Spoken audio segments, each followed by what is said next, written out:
Welcome to the Calder Farmstead, your place for news, analysis, and shenanigans from the American Hockey League. Face off, one by the Condor, shows top, other point fence into the slot, a shot is gone! Josh Perry, in double,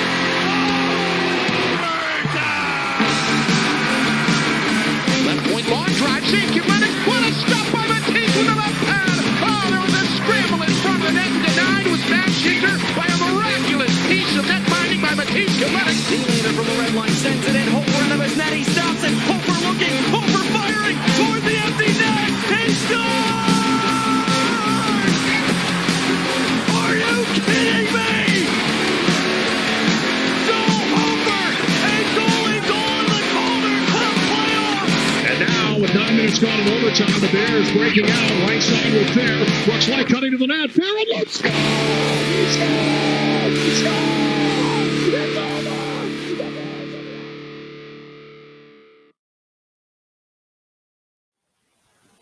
Hello from Esco, Minnesota. And Chicago, Illinois. Welcome to the Calder Farmstead podcast, episode number 147 for Thursday, November 2nd, 2023. If you were hoping for a podcast featuring a guide to navigating winter's farmers markets, we are not going to be much help. This is an American Hockey League podcast. My name is Sean O'Brien from StatsTrack. I'm the AHL's only league-wide analytics guy. And I'm Sarah Affampato from Full Press Hockey and For Fans Sports Network's Jewels from the Crown. As always, we thank you for tuning in with us. So if you are new to hearing Sean and I talk about hockey, well, first thing is first, go make sure you hit that subscribe button wherever you're catching us from so that you don't have to go looking for new episodes. They just magically come to you through the power of the internet. If you do like what you're seeing or what you're listening to, don't also forget to hit that like button on YouTube or leave a review if your podcast app like Spotify, Apple, Amazon does that magical thing. If you don't like what you're seeing or listening to, well, never mind. Just go carry on with your day. Go read about soybeans or something. It's great. On this episode, we are going to dive into the goings-on of 8 teams: the Lehigh Valley Phantoms, Bridgeport Sound Tigers, Utica Comets, Belleville Senators, Texas Stars, Chicago Wolves, San Jose Barracuda, and the Ontario Reign. Sarah and I both watch a lot of AHL games. We're going to talk about what we see when we watch the film, as well as use some advanced stats to help us break it down. If you are new to our show, you might want to head over to our wherever you're catching us from, whether that's YouTube or an audio form on a podcast place, and check out episode 0. It's a short primer on some of the stats we're going to be talking about, as well as how we view what's important on the ice. So if you're new to some of the more advanced hockey stats terms like PDO, which is going to come up a lot today, or the point shares model, or newer hockey terms like controlled zone entries or Royal Road, please go check that out. So you better be able to pick up what we're putting down. I promise it's not that nerdy or technical. It's only 20 minutes. And let's be honest, you wasted 20 minutes putting up Christmas decorations. Just no. Say it with me. Thanksgiving. Thanksgiving. Yeah. You'll never get that time back. So next time, why not spend a little more time with us talking hockey? And we do have some league-wide news, and it is not of the happy variety, unfortunately. Former Wilkes-Barre-Scranton Penguin, Lehigh Valley Phantom, and Ontario Reign player Adam Johnson died following a freak accident while playing for the Nottingham Panthers of the United Kingdom's Elite Ice Hockey League on Saturday evening. He was 29 years old. At the Giant Center on Sunday, the Bears and Penguins held a joint moment of silence pregame. The Lehigh Valley Phantoms and Ontario Reign also had pregame moments of silence. Wilkes-Barre had won at their next home game. I've seen 2 or 3 other teams around the AHL, as well as several NHL teams, including the Pittsburgh Penguins. His UK team has had quite a few events going on. I believe the entire league canceled games for most of this week. There are no words. There really aren't. And unfortunately, we don't have a lot that we can kind of say or do here to feel like we are a part of the solution. For the majority of his AHL career, he wore number 47. We're going to have 47 seconds of silence here to pay our respects. And then we will resume our normal show.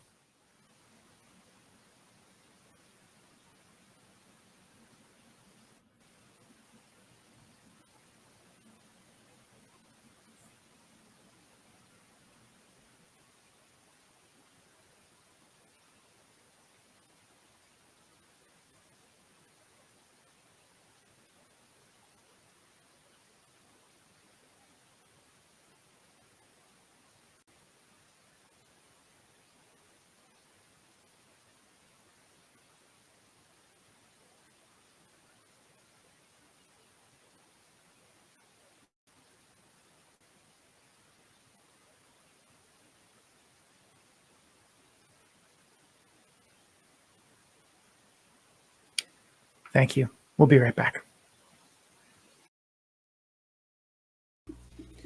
Well, there is no easy way to transition out of that, so we're just going to head right into our team-focused section of the show, and we are starting over in Bridgeport. We're starting with the Bridgeport Sound Tigers, and to help us dive into the goings-on for the Bridgeport Sound Tigers, we bring back our friend Mitch Anderson from Up The Turnpike. If you're not familiar with his work and you're an Islanders or a Sound Tigers fan, you should go get to know them. So welcome back to the Calder Farmstead, Mitch Anderson. Mitch, is always good to see you. I see you have changed a little bit since the last time we had you on, but I trust that you are as informed about every Islanders prospect that has ever existed as you always are. But we do ask, please, no made-up names in this one. We've had to warn you in the past about that, so please keep it to prospects that actually are human beings and exist. You don't want to talk about Dennis Goodbog playing for AIK's G20? Come on now. All of that is made up. No, not a real human being. All right. Sarah, what are we talking about here? All right. So far, not a lot has been going well for the Sound Tigers. They've lost 3 in a row as of right now. They're dead last in 5 versus 5 scoring differential at 30.4%. They've got a team goal differential of -8. Jakub Skarek is not playing well. A lot of the players that the Sound Tigers were counting on have just not really performed yet. Robin Salo, Tanner Fritz, Carson Kuhlman, the list goes on. So given all the negatives, are there any positives to take away here with the team? You guys brought me on to cry, right? That's the whole segment, yes. There is at least one. I have one positive that I want to talk about. I think that's the penalty kill. They're currently 4th in the AHL in net penalty kill at 90%. And while I think that number comes down for a few reasons, namely, one, no team has finished the season over 90% net penalty kill in the last, one team has in the last 20 years finished over 90% in net penalty kill. It was the 04-05 Norfolk Admirals that won 30 games in a row or something like that. So they don't belong here. And that was the 04-05 lockout season, which was a special one. That doesn't count.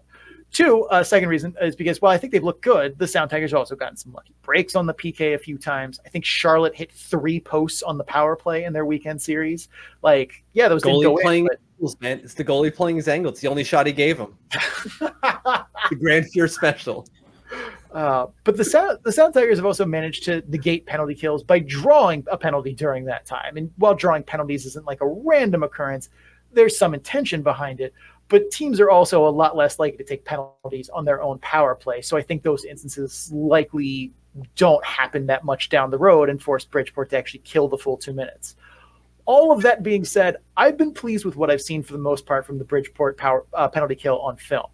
And we talk about it every time when it comes up. There are 3 basic parts to having a good penalty kill. Number 1 is don't take penalties. Bridgeport has been shorthanded the 15th most times per game in the AHL this season, which isn't ideal, but could be a lot worse, especially given who's on the roster. Some level of shenanigan penalty is expected. So I would say 15th is probably a good outcome given what they're working with. Second big thing here is forechecking. I think this has been pretty middle of the pack. The Sound Tigers run a 1-3 on the penalty kill. They're not particularly great at it, but they do also kind of lack the players to really make it a much more effective forecheck. Not a lot of their defenders have excellent 4-way mobility, not really doing they just don't have the skill set to stand up at the blue line and defend in those moments. But while it hasn't blown me away with what they've been doing on this penalty kill forecheck, it's not ceremonial or theoretical like a lot of other bad penalty kills are, where it's we send guys out there, but they don't actually slow the team down. I do think they do make some stops, they do force some dump-ins, and that's not nothing. But third, and this is where I think the Sound Tigers have excelled, is zone scheme and execution. They run a very passive version of the check press, also known as the wedge +1 penalty kill, which I'm not a huge fan of. But what that means is they're not trying to put a lot of pressure on puck carriers in the zone when they have clear possession. Their focus is on taking away the high danger passing lanes like Royal Road, locking down and outnumbering the opposition in the slot and the net front. Like I said, I'm not usually a fan of the passive style of that. I prefer a more aggressive approach, but that doesn't mean that that's the only way a penalty kill can work. And a passive way has been shown for some teams to be effective.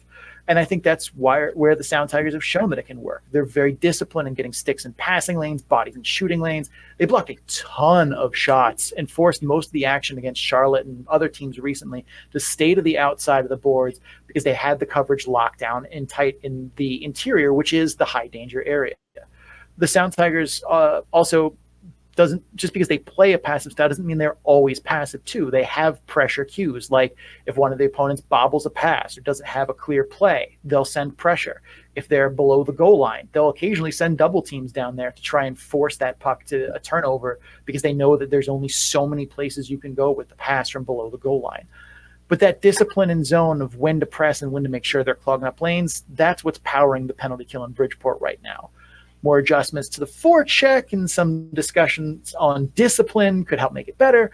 But for now, it's working, and it's a bright spot for the Sound Tigers. The only other overarching note that I want to point out is Bridgeport's all situations PDO is currently 96.79. Can only get better, baby. Yeah, like that will go up. It's possible to sustain a PDO that's outside the normal bounds when your team is insanely good or insanely bad. But this team is not that bad. Like, they're going to regress to a number closer to 100, which means better times are ahead here. Maybe not great times or even very good times, but better than now. Mitch, have you seen anything that you have thought was a positive that we can take away so far from this early season in Bridgeport? So obviously the penalty kill, anytime you see 90% on the penalty kill, you're like, whoa, that's amazing. And you're right. Like the way that they play their penalty kill is reminiscent of what the Islanders do on their penalty kill, right? Like for a while last year, they were operating at 100% on the PK at the beginning of the year. And it's because they were operating this like wedge +1 scheme. So they're like, hey, let's do that at the AHL level too and kind of do the same thing. And it's working to a certain degree. The other expectations building on top of that, I've got two. One is that the expectations for what this team can do are low. I know when the season began, you mentioned to me, like, they got rid of the guys who got them to the playoffs, basically, right? In Chris Kelly and Andy Andrea. They gone. They didn't really bring in anyone that replaces them at that skill level, right? They said at the beginning of the season, we're going to go younger. So to me, that means they're prioritizing development over productivity, if you will. So like to me, the expectation is if we make the playoffs, cool, we're going to try to, but we're more focused on getting these guys to get to the next level. These guys like William Zuffo, these guys like Rustin Shikakov, to get to the next level where they can maybe force their hand or play at the NHL level, which is their borderline right now. So that's one positive. Because like you don't have to worry about like, oh, we didn't make the playoffs. Oh well, whatever. Two, it's Rustin Ishikov himself. Like his season last year was eye-opening. It has only gotten better this year, in my opinion. I don't mean to say that he's definitely going to make the NHL, but I believe he deserves a look at the very least to see what he's got in like a middle six role, more like a third liner. And specifically on the wing. I don't want to hear any Islander fan be like, he should play center because that's where he was drafted. He's a center outside of North America. Guaranteed. Inside North America, no way. And so the season he's having right now, it's still early. But the big critique for him last year was like, well, he's playing with Kellen, he's playing with Andrea. That's why he's putting up points. And there's some truth to that, of course. But now that you remove those two elements and he's still putting up the points, you're like, oh, yeah, I got to check my bias here because there's something else going on with this kid. The only reason he hasn't gotten to the next level yet is he's like 4'2". That's it. Well, I would say his defensive play has been very, it leaves people wanting. And like when you can put up offense like he can, I don't care. But like he's not going to be able to do that at the NHL level. I mean, he's still one of the most dangerous one-on-one puck handlers, I think, in the AHL. I said that in our marathon episode somewhere. I think there's 5 hours. It kind of goes by. But like, I think he is still one of the more dangerous one-on-one players in the AHL. But like, does that transfer to the NHL? Very likely no. Like the puck skills transfer, but his ability to just dangle through guys like he's Pavel Datsyuk, that's probably not going to go well for him at the NHL level. So he's going to need to add some more defense to play for a Lane Lambert, Barry Trotz light kind of team. And like that's the thing is like I think he does deserve a shot, but he has to have a very specific role on an NHL team right now, where it's like third line scoring center, power play 2 time. Like if you're asking him to go out there, play fourth line, 9 minutes a night, energy line minutes, that is like practically square peg and round hole definition textbook wise. Like he's someone still who I think can drive offense to the AHL level. Like even like you said, Chris Terry and Andy Andreov are, off to greener pastures, and he's still managing to make hay. Like that's an impressive feat in and of itself. But like, I think I agree that he deserves a call up, but like, it's got to be a very nuanced one. If Lane Lambert is going to do the like gray-haired Daryl Sutter, oh, you're new, you're 23, fourth line, kill penalties, that's not going to go well for him at all. No. I appreciate you guys not correcting me when I said Chris Kelly. Wrong player altogether. Totally fine. Like close. I knew who you meant. Okay. You're right though. Like you can't have him sit up there and be like, give him the Nino Niederreiter treatment, like what the Islanders famously did with him. Put him with Jay Pandolfo and Marty Reason on the fourth line. Be like, you have to learn how to play defense. Okay, sure, but that's not how you're gonna do it either, man. That's not gonna teach him that. So he's got to get in a role where he's gonna play offense first and not worry too much about the defense. The fact that he won't have to play center is key because the defensive responsibilities between center and winger is already a little bit less. So he earned the call up. There's no spots right now. Like Simon Holmstrom has earned it more than he has, if anything, based off of where he was drafted. Right, you're talking about a first round pick. You got to see what this kid's got, even though he had a garbage year at the AHL last year.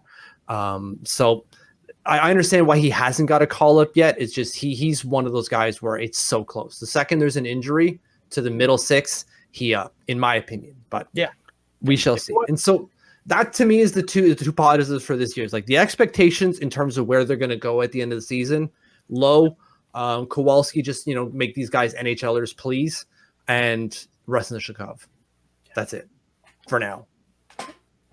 All right, Sarah, what else do we have to talk about here from Bridgeport?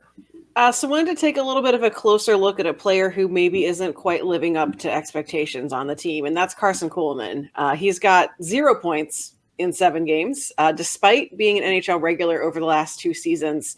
Obviously, the Sound Tigers were counting on him to bring some offense to the team. What's going on? I think for me, some of it is usage. Coleman is, according to the lineups I'm seeing posted, as well as what I'm watching on film, like they don't track time on ice, but when you are listed on the fourth line and the guys you're playing with are fourth liners, it's hard to see. And like watching, some of the minutes he's been playing, he's getting bottom 6 minutes at 5-on-5 and getting saddled with guys like McLean, Leokis, and or Sammy Aslin, the ass man. That is not ideal.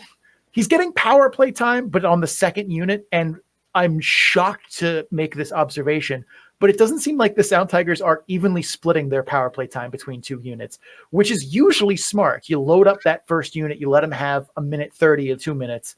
And that's been shown to get you better power play results. And from the brief sample I've seen of their games, only saying that like I've seen, I think 3 of them in full, and there's only been 5. So what I've seen is that seems to be what they're doing. But for Coleman on the second unit, it's tough to make hay out there when you're not getting a ton of ice time. You're not getting line mates who are going to help you drive offensive play, and you're not getting that first unit power play time where it seems like they're getting the majority of the penalty, the 2-minute penalty to play. The other thing too is he's not just getting low ice time. His shifts look to me to be a lot more defensive zone starts and end up playing more in his own zone for reasons that aren't really his fault. All in all, I think Kuhlman has talent at the AHL level to make significant offense. I think he can help drive offense, but he's not good enough to carry middling or worse line mates around and still generate scoring chances. Like he's a good player at this level, but he's not, Connor McDavid saddling him with, who's the guy that just retired? Oh, I can't think of his name. Joe Thornton? No, not Joe Thornton. McDavid never played with Joe Thornton. Zach Cassian? Is he still alive? Zach Cassian. Yeah, it's not like McDavid carrying around Zach Cassian on his line. Like Carson Kuhlman is not capable of that at the AHL level, and that's basically saying he's not a middle 6 NHL player. Like that's just not who he is. but the ice time, the depth chart assignments are definitely hurting his performance. It's tough to feel like you're kind of in the game and an active participant when you're getting 11 minutes of ice time a game. And there's like 5 minutes off the clock coming between shifts and probably 10 minutes in real time of you just sitting there kind of like staring down the other side of the bench. Like, is it my turn? Is it my turn yet? Now? Like, that's hard when you had 1 40-second shift out there and you get back and you're ice cold by the time you have to go back out again.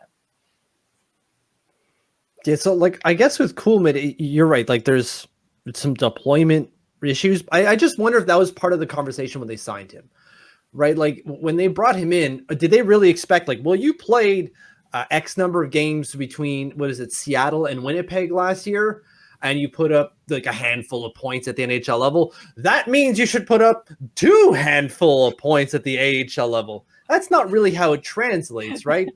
And so specifically with his style of play, like he got to the NHL not because, like you said, he was top line, top 6 talent. With all due respect, he's a bottom 6 talent at the NHL level, and he's probably a bottom 6 player at the AHL level. So like to expect more out of him would have been irresponsible by the Bridgeport Islanders. I'm saying it. I'm sorry. I'm not doing the Sound Tigers bit. You guys are doing it. I know. I was surprised Sarah said it. It's like, I don't have an ally on this. Damn it. I'm contractually obligated to call them Correct. the Tigers. It's in the paperwork I signed. Mm-hmm. Amazing.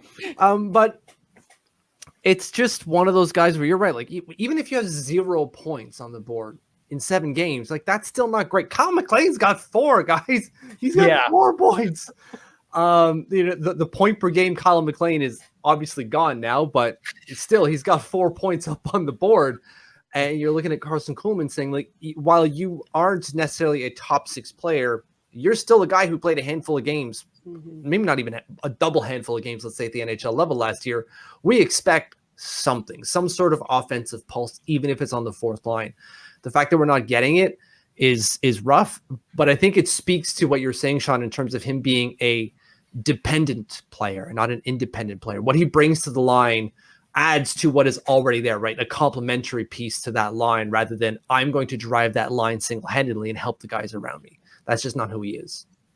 Yeah, like if he were getting shifts with even like Maggio or like Durando or like someone who can help him move the puck, like he might be able to be the focus point for that line, but he needs help. Like he could be a driver, but he needs great co-pilots. But like if you're saddling him with 2 boat anchors, he ain't going to drag those things into the offensive zone. Like that's not him. And like the little bit of puck touches I've seen him get in a couple games, like you can see that this is still a dude who played at the NHL. Like when you're a bottom 6 player at the NHL, unless you are a very specific one, like I think of Beck Malenstein for the Capitals and the Bears, where like he is a bottom 6 player in the AHL and NHL levels because he can't make any offense, but the dude can go out there and like forecheck well and get the puck to players who can make offense. Like that's his job. And I think of Carson Kuhlman as having more talent than that, but you're right at the end of the day. Like he's not going to be someone who puts up point per game levels the AHL, even though we see guys who have a similar level of NHL kind of production go in and do that. Like it's not his skill set, but he still should be someone who should be a comfortable, like middle 6 second liner at the AHL level. If you give him, line mates that aren't Reese Newkirk and, ECHL guys who work construction in the off season. Like if you give him real guys who can actually go and drive offense, I think we'd be a little more optimistic with the results. But like, he's not even getting shots on goal. And they're not doing anything in those shifts. And some of that is he needs to be a little more engaged, but a lot of it is it's like, what was he supposed to do on that shift? I watched a bunch of them where I focused strictly and am fast forwarding to catch just when he's on the ice. And it's like, yeah, there are a lot of them where it's like he was in the defensive zone that whole shift and there was nothing he could have done. Those are rough too. And also like, this is a dude who spent time in the NHL last year. Like everyone will tell you, oh yeah, he's down here. He has a great attitude, but like, when's the last time you saw a coach throw a dude directly under the bus and it wasn't Tortorella? Like that is a move reserved for like Tortorella and Rick Bowness one time. And that's it. Like every other coach is going to say, like, is either going to just, kind of dust off the question or be like, no, he's down here. He's being a great teammate. He's helping out the young guys. Like he's showing them how to be a pro. They always say that every time. So like, even if he's not thrilled to be in Bridgeport and not New York, like maybe that's some of it here. Like, it doesn't look that way on the tape when you normally get that kind of like, I don't want to be here attitude. But there are moments where I'm like, I wish he would have done more in that moment. And maybe that's a little bit of it too, especially getting saddled in like crappy minutes. I don't know about you guys, but I always hate that, like, he doesn't want to be here kind of attitude. I'm not saying it doesn't exist. It obviously does. Like, you signed the paperwork though. You said, yep, I'm okay with that. And maybe they can argue saying, well, I didn't get an offer from somewhere else. That's still like, you're making your problem someone else's, man. If you didn't want to come, don't come. I'm sure you could have gone and played somewhere overseas and enjoyed, I don't know, spending time in Finland. That sounds like fun to me. Or Italy or Sweden or wherever. There's options, I'm sure. Obviously, none that could maybe directly link you to the NHL. But if you just don't want to be there, don't be there, man. I don't get it. Yeah, I mean, there's always things that happen behind the scenes too, and we're starting to drift a little bit here. But like, yes. Where it's like, oh, we promised if we sent you to Bridgeport, but you'll get taken care of there. You'll get top 6 minutes. You'll get power play time. Like, and maybe that's not what happened. Like, just saying I think there are some things that are more than just, man, that guy doesn't want to be here. It's like, well, if you told him that you were going to give him a castle and you gave him a trailer, shockingly, not too many people are going to be like, oh no, this is fine. Like, and again, not saying, we're not reporting here. This is purely hypothetical. I have not seen that Carson Kuhlman is dogging it out there, Jeff Carter and Columbus style, but like, oh boy. Oh yeah, it's funny that like everyone knows that, where they're like, no, I remember everyone was like, no, Jeff Carter straight up is not even making this like a secret. It's practically written on the back of his jersey where it's supposed to say Carter. It just says trade me. Like, yeah.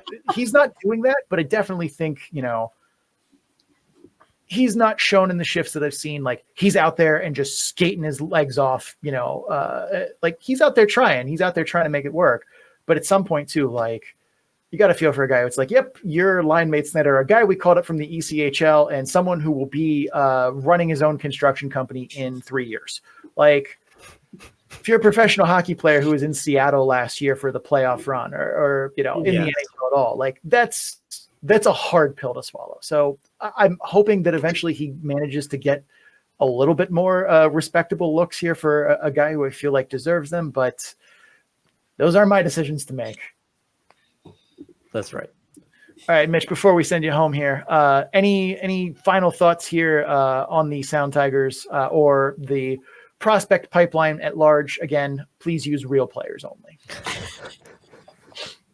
I'm kind of worried about Robin Salo. The guy's got a point, just a goal this year. And we heard the moanings from last year, right? Like, he didn't want to be in Bridgeport type of thing. Right, he probably didn't like the going back and forth up Long Island Sound from New York to Bridgeport. Right, getting not teased, you understand the word I'm trying to use here. Like, teased with some NHL time, yo-yoed. Thank you, that's a better word. Probably didn't like that, and so I get it, but like, it really seems that he don't want to be there right now, man. And that's kind of shocking to me, because when I spoke with him years ago, when he was getting the call to go to the NHL, and he's like, I'm going to play my game. I'm going to play it as good as I can. And if I can make the team, I make the team. It's not rocket science. You were right there, man. And like, look, let's be honest. Sebastian Aho and Samuel Bolduc are fine. But there's a reason Samuel Bolduc is playing like 5 to 7 minutes for the New York Islanders. So there is an opportunity. Is that a 5 to 7? Is that an actual? Jesus. Yes. Wow. That's. Ugh. Scott Mayfield goes out with an injury, and he's playing less than 10 minutes a night.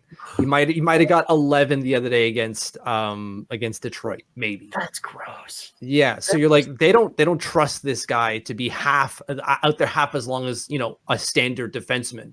Yeah. So there's an opportunity there for Robin Salo, but it's just either really not working or he's not helping it to work. I don't know which one it is. I wish I knew, but I am worried. Yeah, the little bits and pieces I saw of Robin Salo while I was focusing on other things for the Sound Tigers, it wasn't great. Like, you still see the parts there. You still see like some of the flashes that scouts have seen and been like, that's why we drafted him. And then there's just a whole lot of nothing. And that's the other thing too, is like, as you mentioned earlier, expectations are lowered. you can't lie to the players. They know when the team is bad. So like that's another kind of just thing on top of I think I belong in the NHL. I'm not getting great minutes. This team is not very good. We're getting killed every night. Like it's really hard when, that's your job that you go to every day. And you're just like, it's hard to be, get there and be like, hey guys, let's go. I'm happy to be like, after so long, that just, you can't keep that up. So like, you got to have some positives going for you. And like, yeah, Robin Salo has looked rough this year. So I am concerned too. Cause like you think of him as being a lot younger than he actually is. Like in my head, he's like a bushy eyed 21-year-old. He's what, like 24, 25, yeah. I believe. Yeah. The runway is, he's basically at the end of the runway. So he needs to do business or get off the pot, as our family friendly audience would like to hear. It's not going well. All right, Mitch, plug your stuff because I don't remember all of it and I don't want to mess it up. You guys do great work. So please tell us where people can find you. So for my Islanders content, you can get everything at Up The Turnpike. That's a Patreon account that we've got.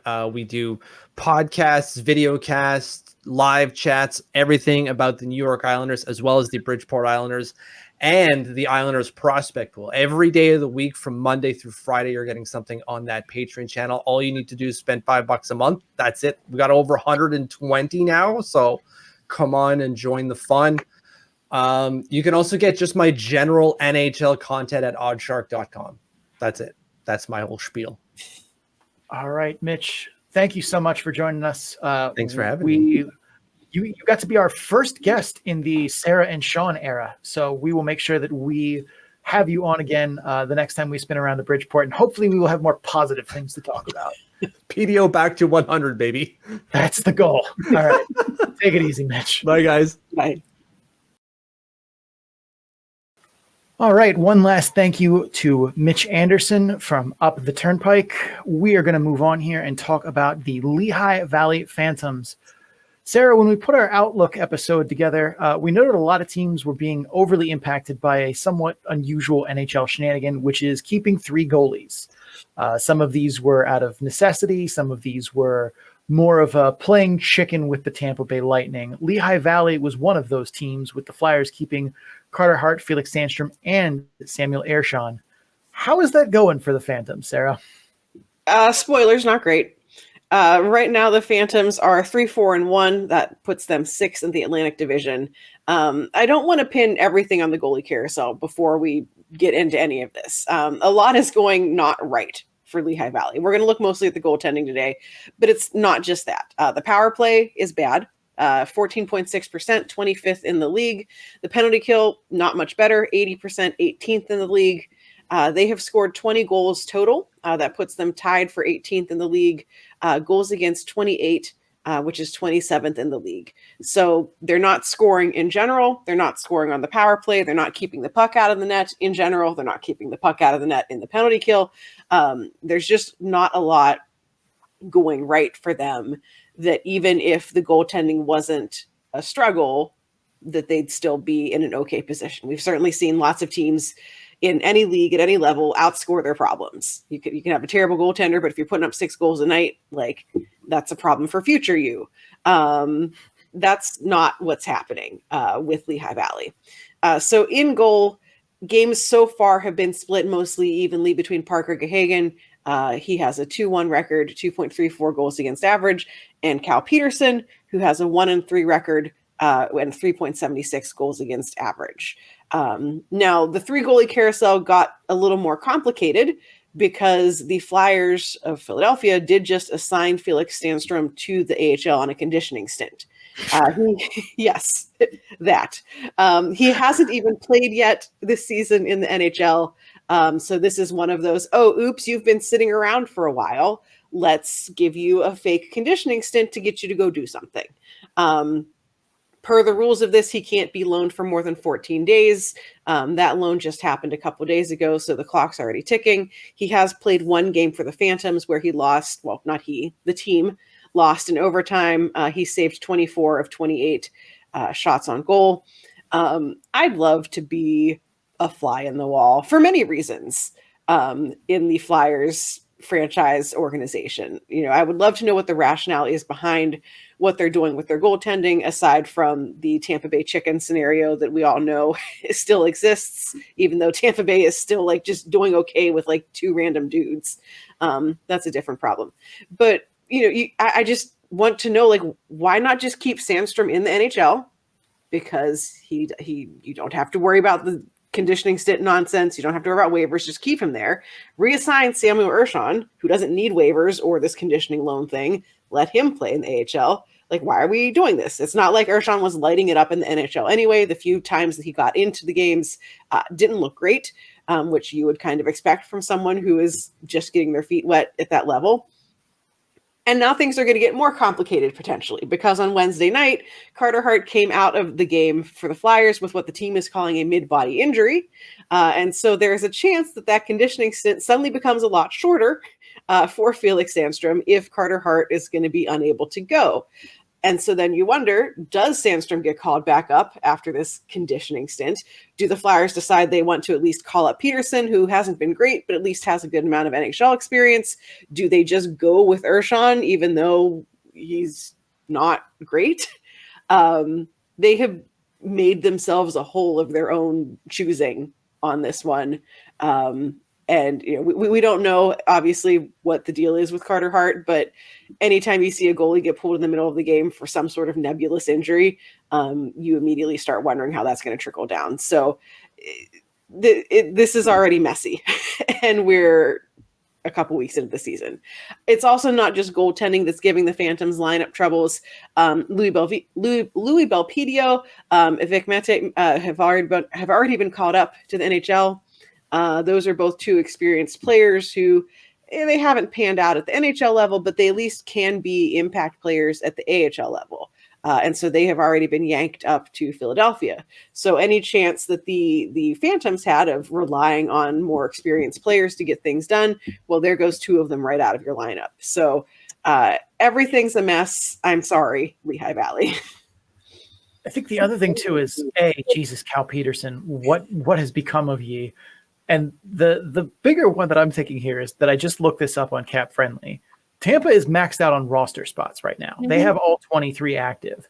So even if they were to claim a goalie off of waivers, they would then have to waive a goalie of their own in order to meet roster compliance. So, yeah, I understand in Philly's case, Felix Sandstrom is young-ish and still someone they're trying to think of, maybe this could be a useful goalie for us.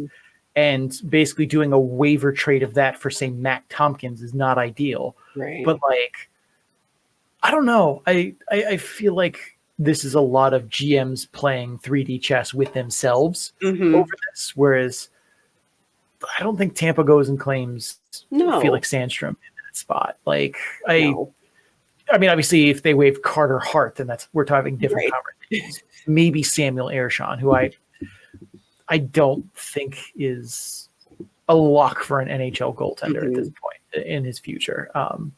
But it's I think this is a stupid game of chicken. It's so dumb. Especially because it is straight up Tampa. Tampa's the only one who is obvious we would claim that guy. Right. And I don't think they do.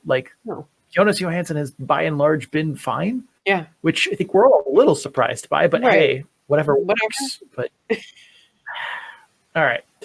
So we don't want to pin all the things on goaltending, but we are going to look at Cal Peterson here. Sarah, I talked about Cal Peterson in depth last season. It is your turn. What do you see when you watch him play?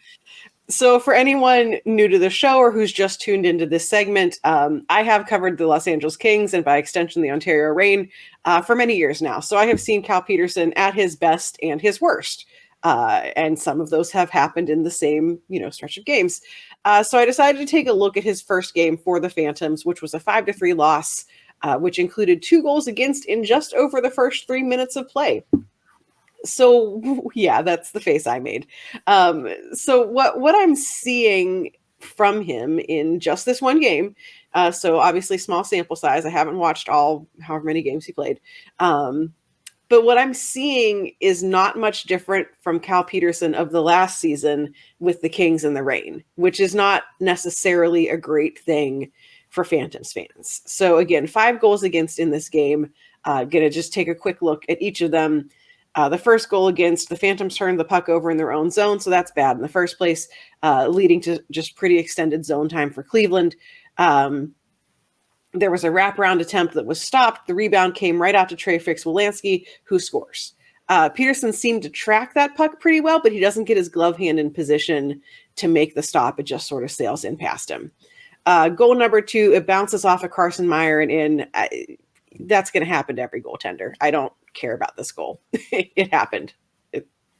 Whatever. Goal number 3, here we go. Cal Peterson misplays the puck behind the net. Tyler Angle gets in behind him, kind of strips the puck from Cal Peterson, and essentially has an empty net to shoot into once he goes back around. That goal can't happen. Like, it can't happen in any level, including like beer league hockey. Like, it just was bad. Goal 4, there was a bad angle shot from Carson Meyer. Again, it's not the kind of angle you want your goaltender giving up a shot on. It's not quite the dead angle behind the goal line, but it was real close. It was just not pretty. And then goal number 5, there was a neutral zone turnover by the Phantoms. Fix-Wolansky once again comes in. He's essentially alone against Peterson. There's a couple of other Phantoms floating around, but there's not really anyone between him and the goaltender. There's no reason why Peterson shouldn't have been able to track this puck and at least make some, okay, maybe you make a save and it rolls in off of you. Fine, but nothing. I don't want to put this all on him. There's turnovers, there's defensive mistakes. We knew from the start that this Phantoms team wasn't going to be great, but that's at least 3 goals out of 5 that Peterson, at his best, when I saw him putting up 1-0 shutouts in the NHL against good teams, that Cal Peterson would have been able to stop these shots. Trey Fix-Wolansky comes in against that Peterson, and there's no goal there. He's a gifted scorer, sure, but when you're one-on-one against a guy like that, you should be able to make that stop. There's no one in front of you. You're not being screened. There's no bodies in the net. These just were not good goals, and the body language from Peterson after they're scored is also bad. Which is also, yes, you want to see your goalie be upset that he let a puck in. That's, kind of your job. But just the sort of defeated posture. Yeah. It just was not encouraging to me. And it stinks. He's a guy who I have wanted to see good things for. And I had hoped that, this season, this off season, get with your own goalie coach, get with a guy to help you break down your game and fix it to make it better. There's been great work. I think Mike McKenna did a really good article talking about Cal Peterson and what's going wrong with his game. And, you would have wanted to see something addressing the mechanics of what's not working for him. And I'm not really seeing any difference, which is not great. You have to hope that it gets better if you're a Phantoms fan. But right now I'm seeing just goals that most other, top caliber goaltenders are not letting in. Yeah. If you're a goalie who's put up a better than 9-10 in the NHL over a reasonable sample size, you should be better than this, period. But this to me is almost sounding like it's not a goalie coach thing and is a sports psychologist thing. Yeah.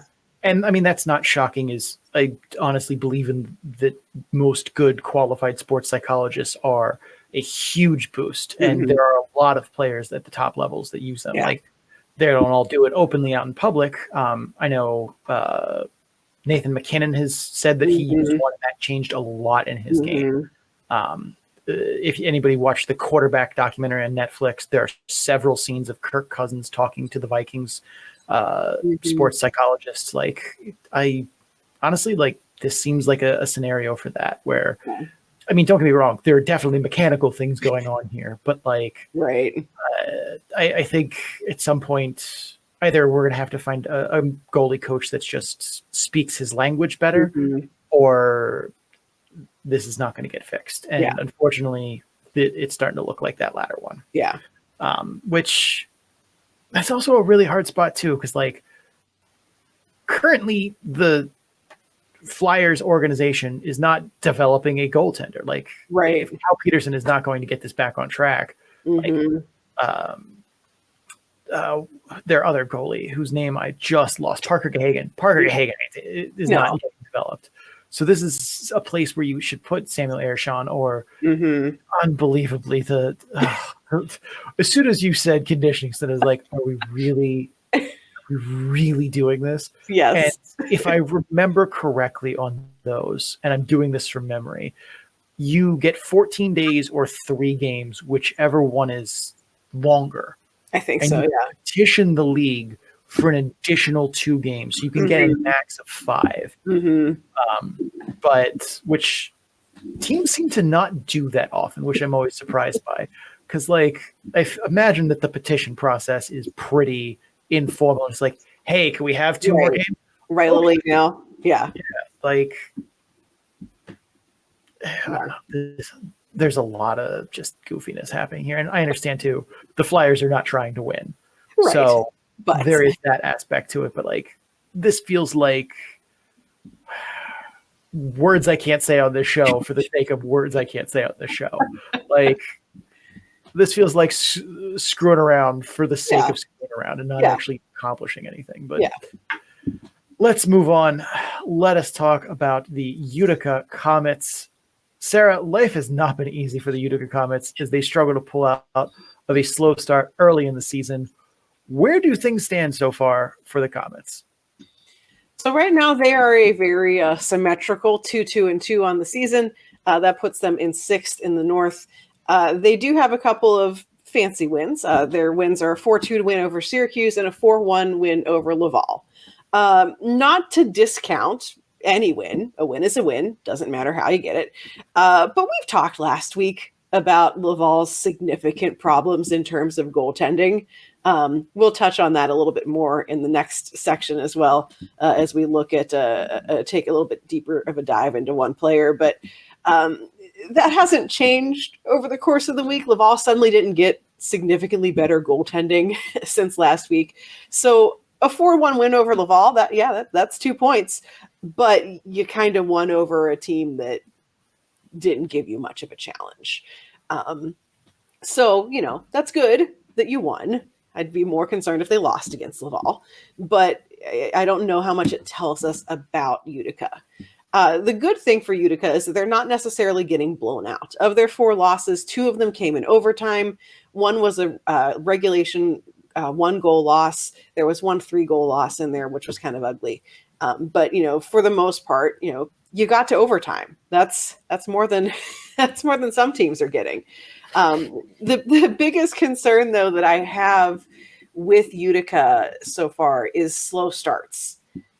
Of the 6 games that they've played, the only games in which they scored the first goals, that's the games that they've won. All 4 of their losses, they basically did not lead because they didn't score first. In 3 of the 4 losses, they allowed the opening goal within the first 3 minutes of the game. Against Syracuse, it came 2 minutes and 20 seconds into the game. Against Toronto, Toronto scored twice in the first 3 minutes of the game. They scored 32 seconds in, and then again 2 minutes and 9 seconds in. And then against Rochester, Rochester scored 1 minute and 18 seconds in. The 4th loss was scoreless in the first period, so that's a nice change of pace. But Bridgeport scored midway through the second period, and Utica never quite recovered from that.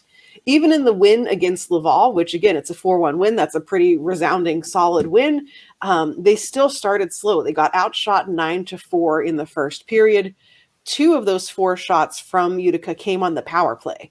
And obviously they didn't convert on it.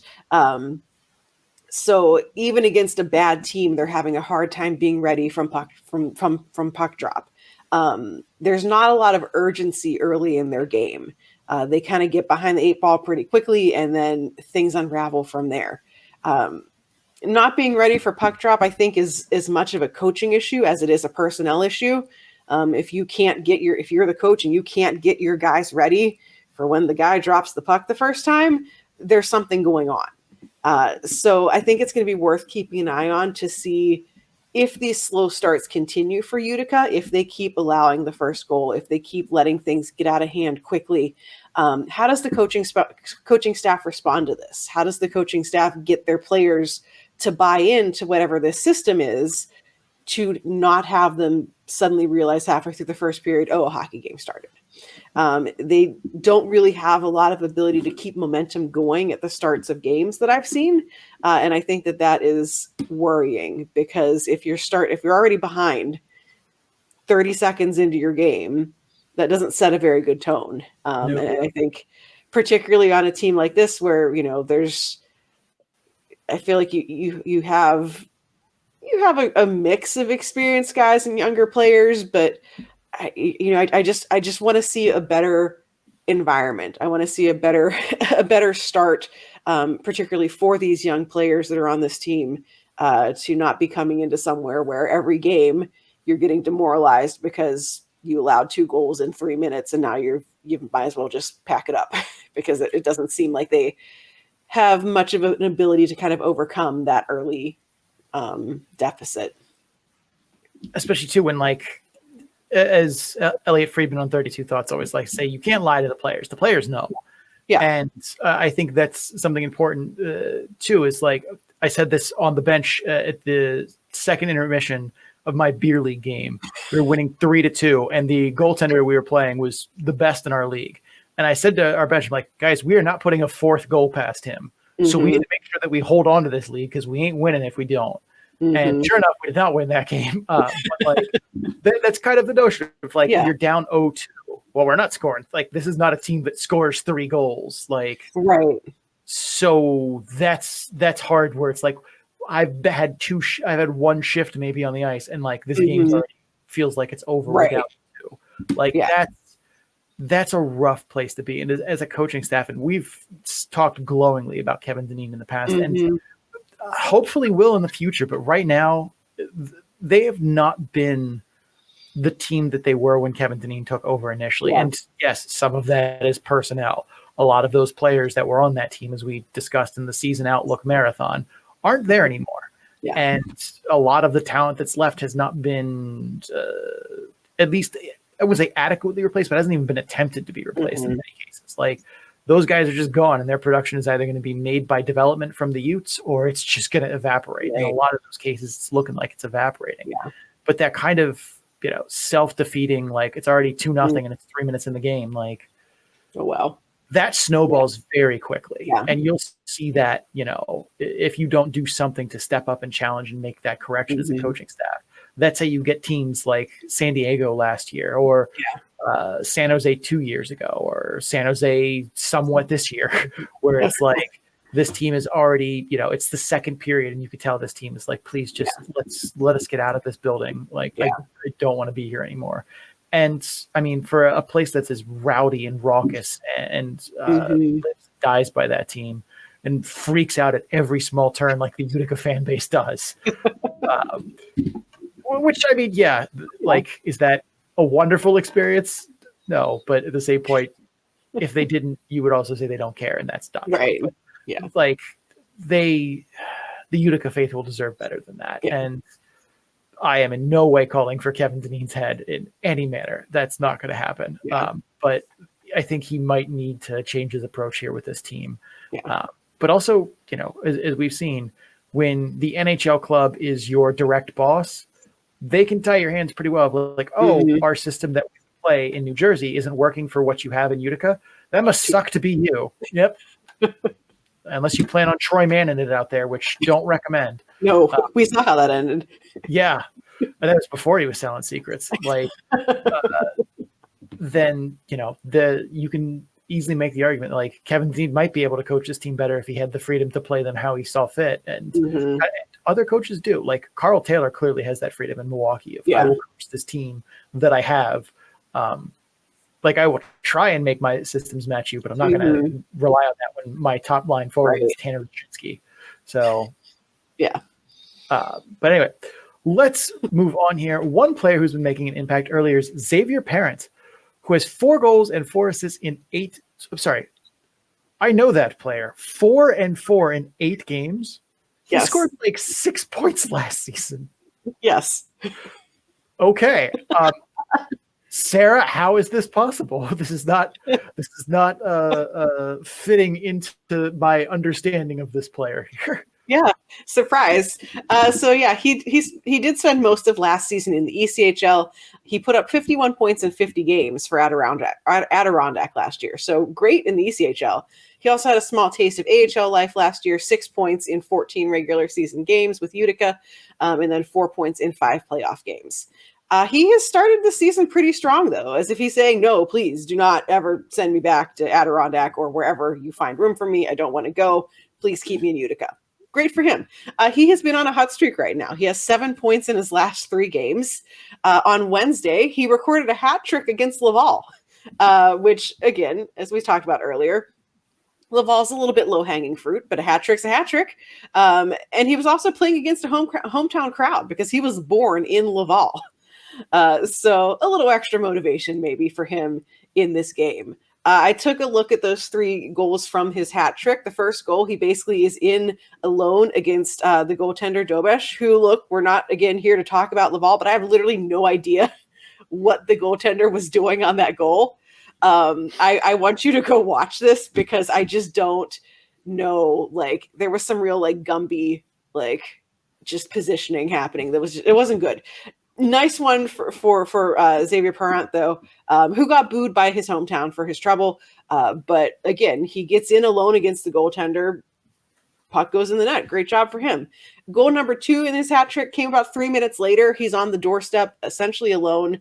A rebound comes out right to him. He fishes the puck out from under his feet, puts it in the net. Second goal. Goal 3 is an empty net goal from the neutral zone, whatever. He's not scoring pretty highlight reel goals. Yes, he has 4 goals this season. None of them are going to make, Sports Center's top anything. He's scoring ugly goals against a goaltender who is outmatched at this level, but a goal is a goal. And he is finding ways to get pucks in the net. Guys have made careers out of worse than this. I do like his speed. He is pretty quick out there on the ice. He does have a really good awareness of where the puck is when he's in close quarters. I'm a much worse beer league player than you are, and I can even tell you how hard it is to both locate the puck when it's tangled up in your feet, the goaltender's pad, someone else is there, there's a stick coming at you, and then to get it on your stick and into the net. Like, it's not easy. You think it might be, but it's not easy. And like I said, guys have made careers out of being that guy. And so, to see him find ways to score at this level, I think is encouraging. He's 5'8", so, that is working against him at this level. But true to the cliche, he's a guy who plays bigger than he is. The shifts that I saw of him, he's very feisty, energetic. I see him as a guy who can be that, annoying, pesty guy who just hangs out in front of your goaltender and just picks up garbage. And that's a career. Dave Anderchuk made a literal career out of it. Yeah. So a surprising start for him. I don't know that, either of us would have expected this based off of his performance from last season. All because he did good in the ECHL doesn't mean anything at this level, but he is finding ways to score. Again, a lot of those points came against a team that is not particularly good, but I think it's good motivation for him, and he's seeing success. And I think that, if he sticks with it, maybe he'll keep scoring more ugly goals. I am looking at his resume now on Elite Prospects, and I'm at least a little more curious than I was. Like, I vaguely remember him from Utica last year and seeing him thinking like, oh, okay, that's a guy for the coast. Yeah. Nothing to see here. And granted, maybe that was me being right offish too early, but I mean, he had 106 points last year in the Q, which as an overager is not hugely telling, but over a point a game his 3rd year, so draft +1. Like, I don't know. I'm not saying there's definitely something here. I'm a little more curious to look at this with my own eyes. But at any point, good for him. Anytime a guy can escape the coast, it's you're going to get an attaboy from us here. Especially too, like, that's found money for Utica and always a fun thing. Yeah. Let us move on here and let us talk about the Belleville Senators. Sarah, what are we talking about? All right. So while Belleville is 3-3 on the season so far, they have already managed to blow 2-goal leads. They were up 2-0 on Lehigh Valley and then proceeded to lose 5-2. They were up 3-1 on Toronto on Saturday and lost 4-3 in the shootout. Is this concerning to see this so early in the season? Yeah. Anytime you blow 2-goal leads, it's concerning. Doing it twice in a 5-game span this early in the season is downright alarming, especially when in both you don't even respond to giving up the lead. In both games, they were outshot and outchanced after the opponent tied the game up. So like they couldn't even get it going back again once it was time to get it going back again. Now, the Phantoms tied things up fairly quickly. So the first goal was fluky. Lacy Thompson appeared to just kind of blow a tire on a routine puck retrieval.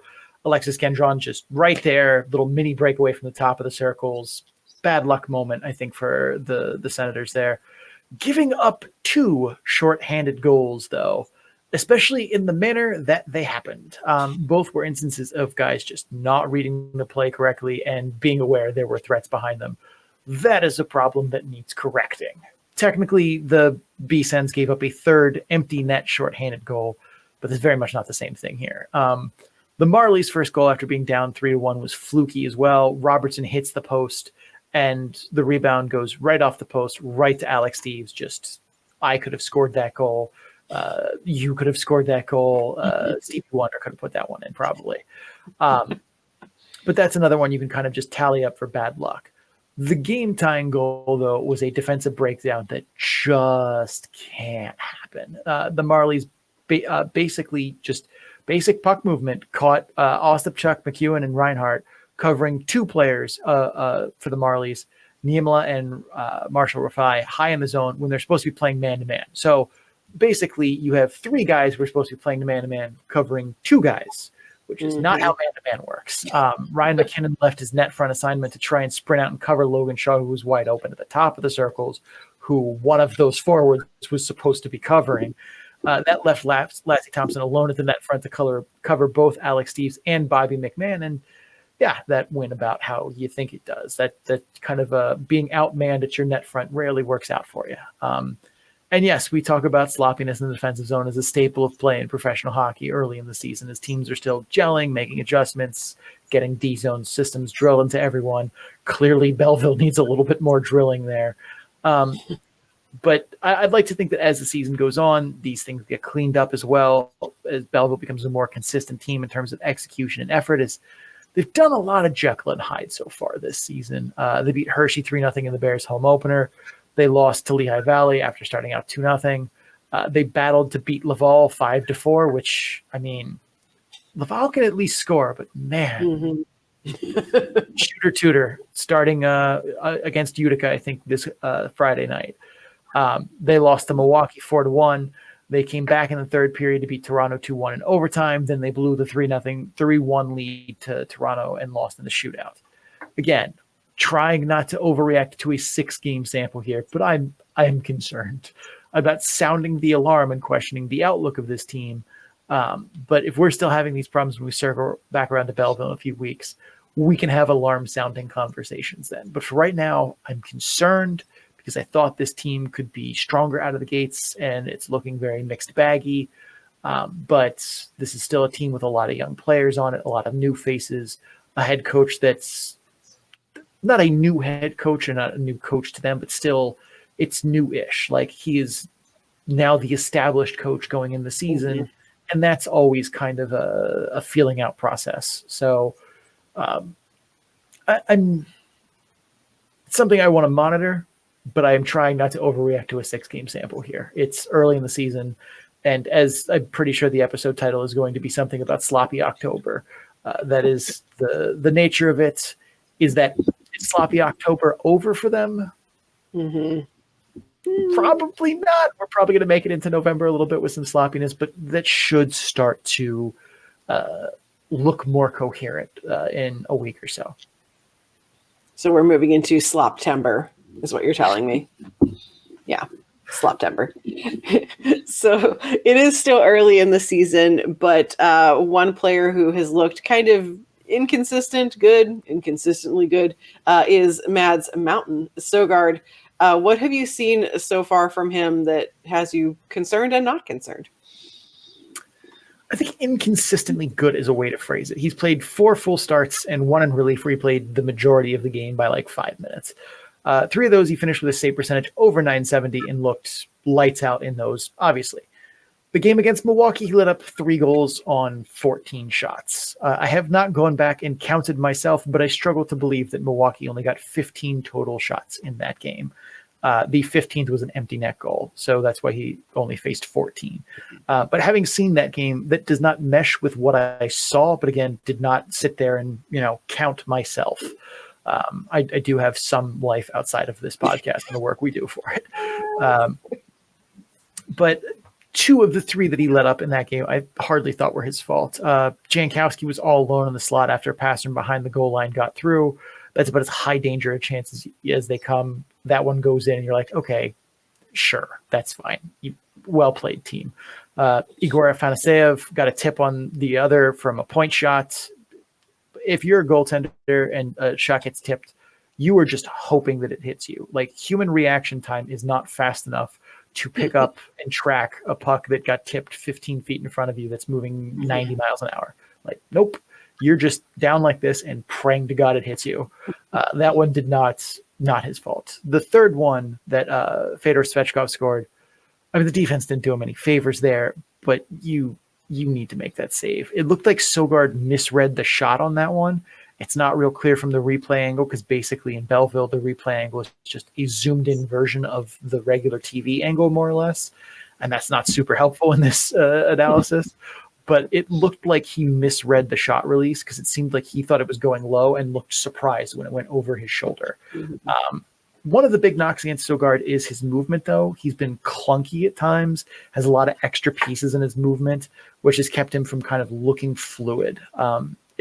Goaltending movement is something I'm still growing at as an evaluator, but it's kind of one of those where it's like, that looked awkward or that looked busy, and that's usually what it is he's not able to make small, quick movements or make small, quick adjustments.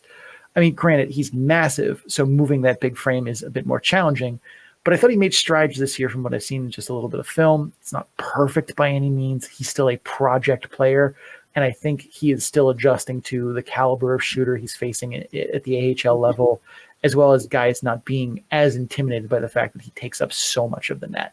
I think he's still struggling with that a little bit, but it's getting better.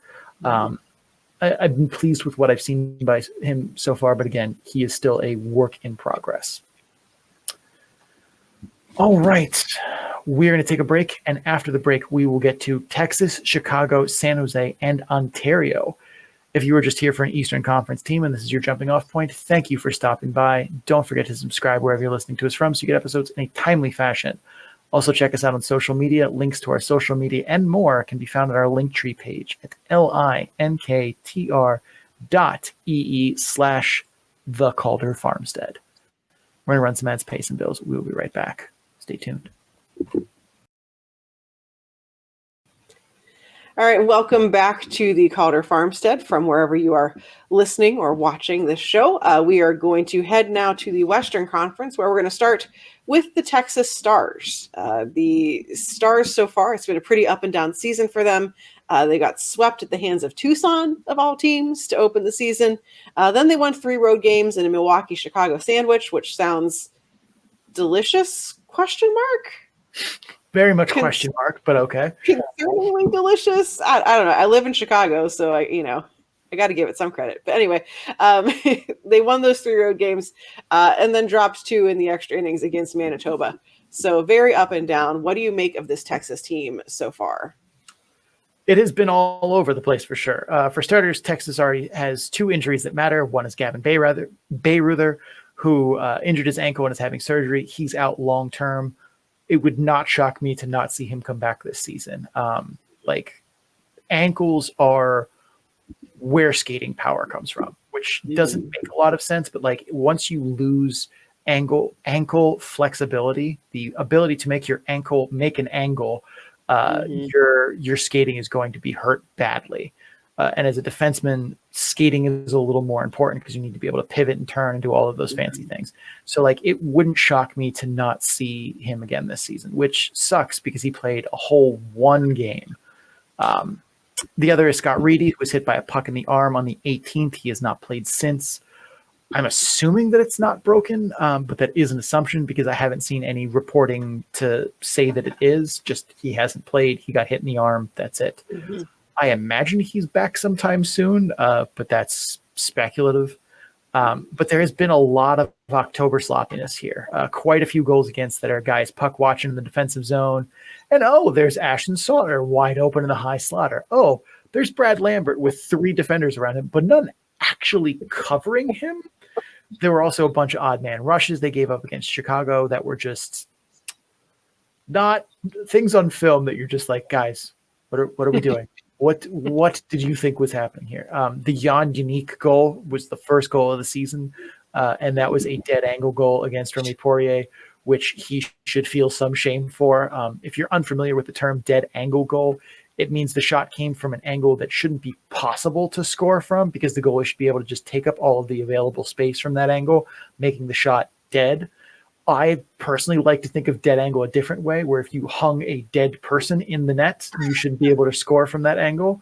It's a different way of looking at it, but same exact concept. Basically, the area from like the bottom of the face-off circle, kind of in that neighborhood. Like, I don't know the exact point, but I know it's once you are kind of in range of the bottom of a face-off circle, like outside the dot there, you should not be able to score goals from that against a professional goalie. You shouldn't be able to score goals against that against a beer league goalie, although sometimes that does happen. But yeah, that's a bad one.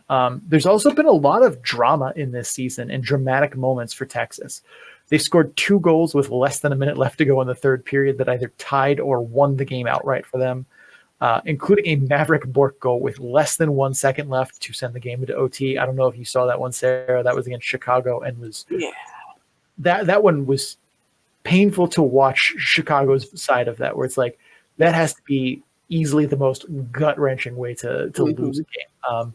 We're thinking about Texas here. So Texas was elated. Like that was honestly a momentum-changing goal and one that like powers the boys in the locker room for a couple games afterward. They've also had a last-second goal disallowed for reasons that are not totally clear. Matej Blumel looked like he scored the goal with fractions of a second left in the second period, but the clocks weren't synced on AHL TV, which happens all the time. I just kind of assume that the clock is like a loose estimate of how much time is left by anywhere between 1 and 5 seconds, I would say. Like, it's not uncommon for that to not be linked up, but for them to kind of be close-ish enough that it usually doesn't matter. But Texas lost that game 6-5 in overtime. So that disallowed goal, which was disallowed because the referee said it was not in time according to their iPad review. So, I mean, I don't know what they saw clock-wise that we didn't on AHL TV, but apparently it was enough that they felt that it did not make it in time. But again, losing then 6-5 in overtime, that one goal clearly matters. And it's not even one where you can be like, oh, okay, but that goal changes, all the plays that come by. It's like literally 1 second left in the period. It would not have changed anything other than the score. The third period, you could argue would have been, Anyway, but like many teams we talked about so far in this young season, I see good signposts here. Something that makes me believe like this is not going to be a team that goes, down the rabbit hole and doesn't make the playoffs. Texas has scored 52% of the goals 5-on-5 so far. I think that's a good sign, even if not the most definitive one early on. The PK has been sloppy, and so has the defense, but I think the coaching staff gets that cleaned up. They've showed in the past they're capable of that, and I have faith in Neil Graham. I have less faith in his assistants, but that's besides the point. I also struggle to believe that the power play for Texas stays where it is. They are currently at 10% net power play, which is tied for 27th in the AHL. I believe most of that is on the back of 2 shorthanded goals they've given up, which, if you understand net power play versus raw power play, shorthanded goals against take one of your power play goals away, and that's how the division then works. But the power play, I think, is going to bounce back from that a little bit. There's too much talent on that team for them to be that bad with the extra man. Also, Matt Murray has looked sharp early on. I'm not a big believer in Remy Poirier, but even I don't think he's this bad. I think he's currently sporting like an 880 save percentage. He should bounce back just by sheer dumb luck. So it's been a rocky road here so far in this young season, but I don't think things look as dour here as maybe some Texas fans are feeling. Like, every game Texas has lost so far has been a 1-goal game, like a contest close to the finish. Mm-hmm. A bounce or two at the right time, and we could be talking about a 5-2 Texas team instead of a 3-4-1. And that conversation suddenly sounds a lot different, even though we're talking about 1 or 2 well-placed goals or a goal prevention, an opportunity that Ashton Schultner isn't wide open in the slots and doesn't score that goal, or that last-second shot by Matej Blumel counts, or like just 1 or 2 little bounces here or there. We're talking about a 5-2 team and not a 3-4-1. And the conversation changes dramatically over just a little bit of luck. So if you're a Texas Stars fan, you're maybe concerned here. I would say don't be concerned yet. I haven't seen anything that screams big unsolvable problem here, or like something I'm even really concerned moving forward. I think the team has played well, but there are a couple things to clean up. But again, if you listen to the show in its entirety, you're going to hear us talking about defensive things that need to be cleaned up on all 8 of these teams somewhere in our feature on them. By the time we talk about Texas again, it seems we're less likely to be talking about little defensive things that are bad that need to be cleaned up, and we're going to be talking about big positives and how much we like what we see and how that's translating to in-game play. Again, small sample size early. Just relax, take a deep breath. Sloppy November is over. So one thing that is going well for the Stars is Logan Stankoven. We talked him up a lot during the Season Outlook Marathon, and he is off to a pretty hot start so far. So instead, let's talk about another Stars prospect who is also off to a hot start, and that's Maverick Bourque. He is currently 3 goals, 5 assists for 8 points. 5 of those 8 points are primary points. So what have you seen so far from Maverick Bourque? So one minor correction before we begin. He actually only has 4 primary points. His 3rd assist of the season was misrecorded as a primary assist when it is clearly a 2nd assist on the film. He shot the puck, and Curtis McKenzie swipes the rebound over to Stankoven, who scored, but did not do the stanky leg celebration, which is unfortunate. I'm sure the AHL will audit this and correct it in short order, though. Yeah, that'll happen. Otherwise, I've liked what I've seen from him, which isn't that surprising. He's a dude with a lot of skill that pops off the page. He's an A+ shooter at the AHL level with playmaking skills and vision that are NHL caliber and then some. We've seen that well-rounded offensive skill set already pop up. I mean, his first assist of the season against Tucson on that kind of net front scramble, rebound, broken play. Like, he makes a pass to the side to Rockefeller Stank, and he just taps it into an empty net. But I'd say probably 85% of AHL forwards just like shoot that puck right back into the massive chaos in front of him and kind of hope that it goes in. But nope, he caught Stankoven in his peripheral vision, made a game out of it. Like, that was an important play for him to make. It made the game 2-1, gave them a fighting chance in the final minutes of the game. But like, that's an impressive play when I watch it on film that I don't think a lot of players at that level make. His defensive game has come along to be a lot more passable, I will say. I think last year it was very not good. He was clearly, looking for the exit of the defensive zone as soon as he possibly could, which is not uncommon for guys who have great offensive ability and they want to just go shoot the puck and score and make plays. They don't want to do the dirty work in the defensive zone because it's not sexy. But the one thing that's missing for me is skating. He just does not have the foot speed to make defensemen uncomfortable, and it shows. I think it's gotten better than it was last season, but it's still a problem. And I still see moments of him just not being able to hit a top gear or threaten to be able to hit a top gear, and it just keeps him from being a no questions asked NHL roster player. Now, is skating everything? No, it's not. There are plenty of high caliber NHL players who are flat out bad skaters. Mark Stone is one. Leon Draisaitl is another. Then there are guys with elite skating who are unable to crack the NHL full time. I always think of Anthony Greco, who has some of the best skating in the AHL. He's not in the AHL anymore, but when he was, It was beautiful to watch him skate. And that dude could not make an NHL roster to save his life, despite the fact that he was faster than McDavid.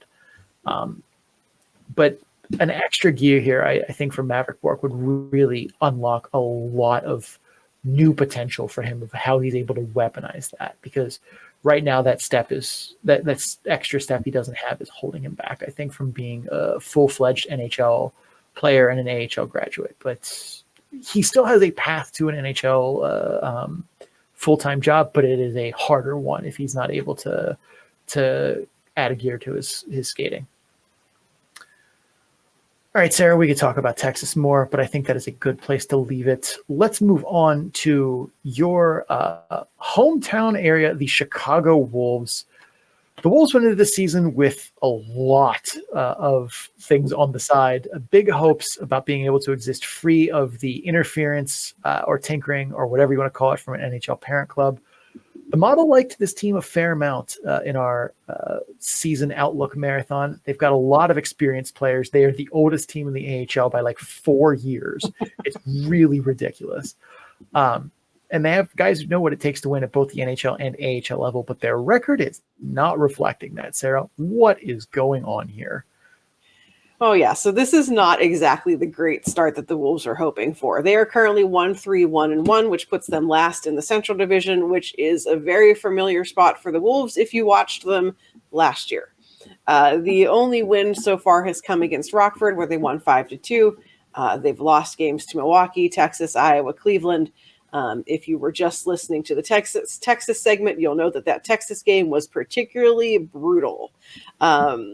This team obviously hoped to avoid the issues inherent in being a development team for an NHL club, namely losing players to call-ups or later in the season to trades that they had no input or say in.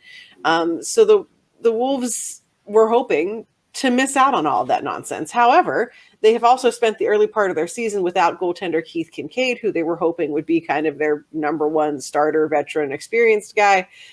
Kincaid, while having already signed a contract with Chicago, also signed a contract with the New Jersey Devils in the offseason. And so he was up with the Devils for camp and preseason, and also was recovering from some sort of minor preseason injury. So didn't get to start the season out with the Wolves. He has returned now. Of course, the elephant in the room, however, is that the Devils can always call him back if they need him for some reason. So, that's great for him. Clearly, the Wolves are not going to stand in the way of him trying to get another NHL opportunity, but it also sort of defeats the purpose of what they're trying to do here by having maybe one of your most important positions, your goaltender, be a guy who, if the Devils really feel like they need him for some reason, can just yoink him back. That said, though, his record isn't exactly giving me a lot of things to get excited about either. And some of that is, again, that early season October sloppiness that we've been talking about with pretty much every team. The team in front of him isn't doing great. But his record right now is 0-2-1, 3.27 goals against average, 0.885 save percentage. If those are numbers that keep up throughout the season, that's not going to get anything done and is going to be a big problem for this team. The goals against isn't horrible. They've allowed 22 goals, which is tied with 4 other teams for 17th in the league. So yeah, I'd rather see them allowing fewer goals, but this isn't like a Laval situation. I'm sorry to keep picking on Laval, but like it is what it is. This isn't Laval or any of those teams that are allowing the most goals in the league. So it could be worse, which I know is not like super encouraging, particularly considering they've won 1 game, but like things could be worse. The bigger problem that I see is that no one is scoring goals for this team, which is not really the position I expected them to be in. They've scored 14 total goals this season. That puts them tied for 29th in the league, tied with the Bridgeport Sound Tigers, who we talked about earlier in this game. Yep, them. They're ahead of just Milwaukee and Tucson for scoring. So not a great position to be in. This is a team with Rocco Grimaldi, who we know can just like look at pucks and score. Chris Terry had a great season last year and historically has been a puck in the net guy. Max Comtois, has spent several seasons in the NHL. Hasn't quite worked for him, but he's here now. He should be able to be scoring. and he's not. This is a lot of recognizable names, a lot of players who have put pucks in nets at some sort of regular interval in some point in their career. And so far, just not a lot is clicking. The power play is not good. They're 26th overall, 13.8%. The penalty kill, also not good, 24th overall at 77.3%. So right now, like, I'm getting a lot of last season vibes from the Wolves, only without the promise of getting to see a young player like Vasily Ponomarev or, Jamison Reese continue their development, be fun players that you can watch and root for. And when they make the NHL, we don't have any of that because those players don't exist on this team. Yes, things do have to get better. Like, statistics just say that they will. We've talked about PDO already on this show a couple of times, but the general rule of thumb is you want to get as close to 100% as possible. Under that, you're underperforming. Over that, you're overperforming, and eventually things are going to course correct to get you closer to 100. The Wolves' current PDO is 96.55. Yes. So, like, that's something that can't possibly stay this low for long without just extreme bad luck for the Wolves. It's going to course correct eventually. You're going to see the Wolves start to win more games, but the road to get there is currently not fun. I just want to really quick look up the shooting percentage for some of the players on this team, just because I'm a sadist and I'm curious. Currently for the Chicago Wolves, Rocco Grimaldi shooting 25%, so that's nice. Normal. Chris Terry shooting 18, that's probably in range. Cole Schneider shooting 11, that's a little low. Max Comtois is shooting 0, but has 1 game played. That'll count. Corey Conacher 12.5. So these aren't like terribly ridiculous from the guys you expect to be putting the pucks in the net, but like there's just nothing else. Yeah, there's not a lot behind them though. Yeah. Like, I mean, Peter Bondinato had a good season last year for Laval. He went 11, 30, and 35 for 46 points. So 11 goals, 35 assists, 46 points in 66 games. Like, he's done not a ton. Mm-hmm. Yeah, this is a team that's going to perform better. I was surprised by some of their roster choices in the fact that, like, they went with Keith Kincaid and, like, Adam Scheel. Mm-hmm. I really thought that because goaltenders do not count towards veteran maximums, that they would, like, coaxing Corey Schneider out of retirement. Right. Or, like, making sure that whatever Milwaukee offered Troy Grosnick, that they would double it or whatever. Like, 2 solid 1A, 1B goalies. And I'm assuming that Wendell Young had that same thought and was not able to stick the landing with any of those. But, like, 17th is not the worst, but when you're 29th in scoring, you ain't winning games. And right. I think I agree that will go up. Yeah. All right. But it's not enough that the Wolves are losing games. It's how they're doing it. Let's take a deeper look at these losses that are piling up. Sarah, what do you see as being a deeper look here into why this team is losing? Yeah, so you're right. Like, one of the things that has stuck out to me so far is that the Wolves, for the most part, they're not losing close games. This isn't a team that has gone to overtime 4 times in a row and lost. Things might be close for a little while, but this team is basically an example in the oops that escalated quickly style of play. In the season opener against Milwaukee, this team just could not get shots on net. They were outshot 31-12 in the first 2 periods, went on to lose that game. The game against Texas, the 3 goals against, they got on the board at the end of the first period. Then they got within 1 early in the next period, allowed 2 more goals. It was a very roller coaster type of game.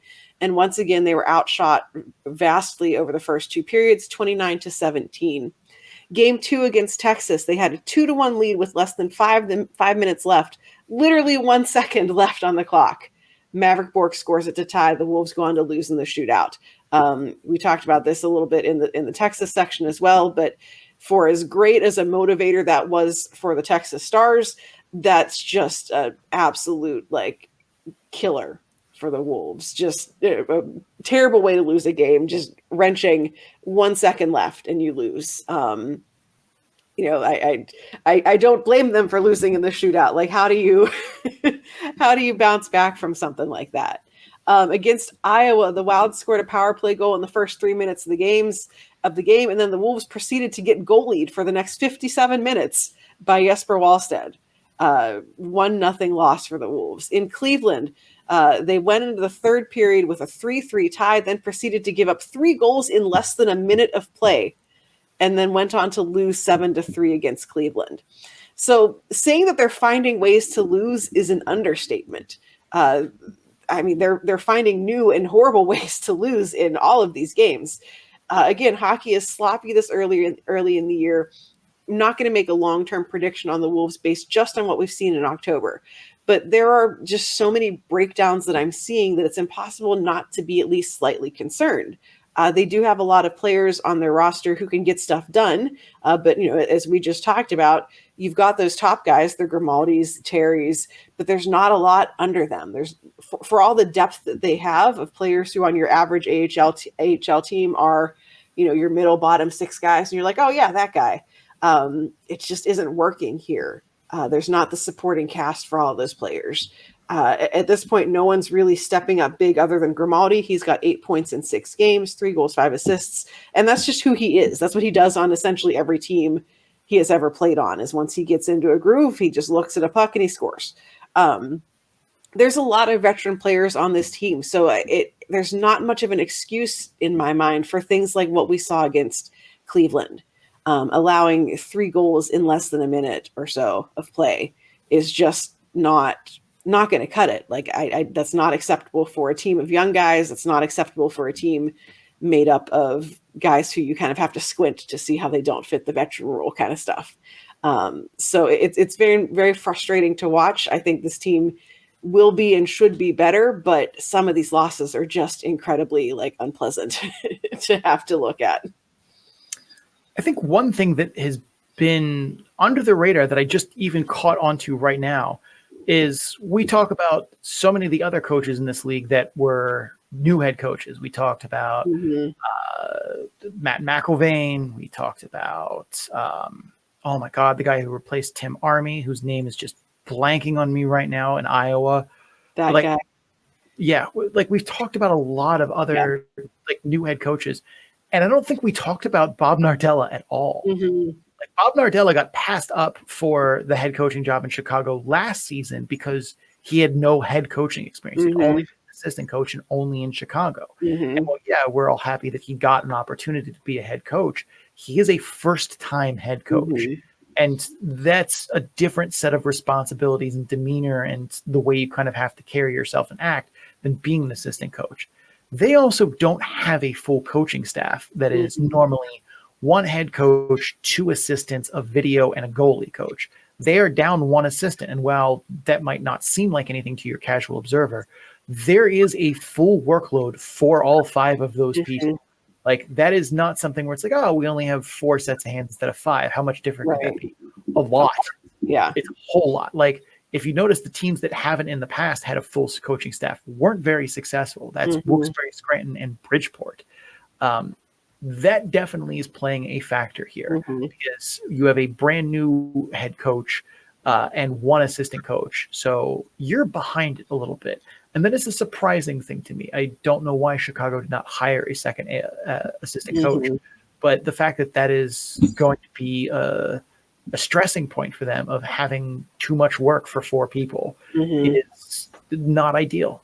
So that is also something I think we should have maybe seen coming, that Chicago was going to struggle out of the gate, not just with we have a roster full of basically brand new players to us, but we also have a first-time head coach, are short-staffed, and all of these other shenanigans that are going on, the circus going around our team this year for being independent. I think people should try and be a little more patient here. There is absolutely no way this team finishes the season, 29th in goals scored when you have Chris Terry and Cole Schneider and Corey Connor and all of that.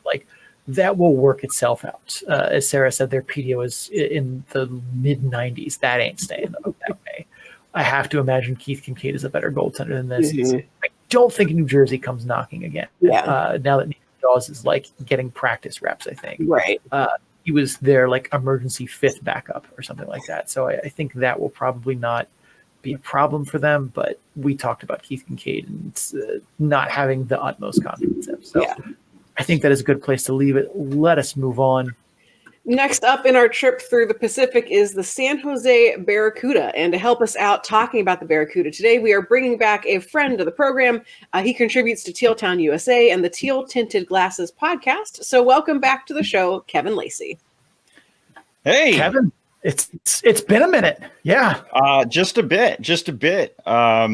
Hopefully I've got new stories to tell you about this season, because this season so far feels like the last time I was on, which was 2 seasons ago, where the Barracuda finished 31st in the league, and you're right about at that point again. But I'm glad to chat with you guys, so thanks for having me on. Absolutely, always. All right, Sarah, what are we talking about here? Well, Kevin, you kind of led us right into the opening question / concern, I guess, which is that the Barracuda are 1-6 to start their season. That's not great. Are you sounding the alarm yet on the Barracuda? Sean, what do you think first off about that? I mean, I think it depends on how you look at it. Like, is this team underperforming based on what I thought they were going to be this season? Yes, they are.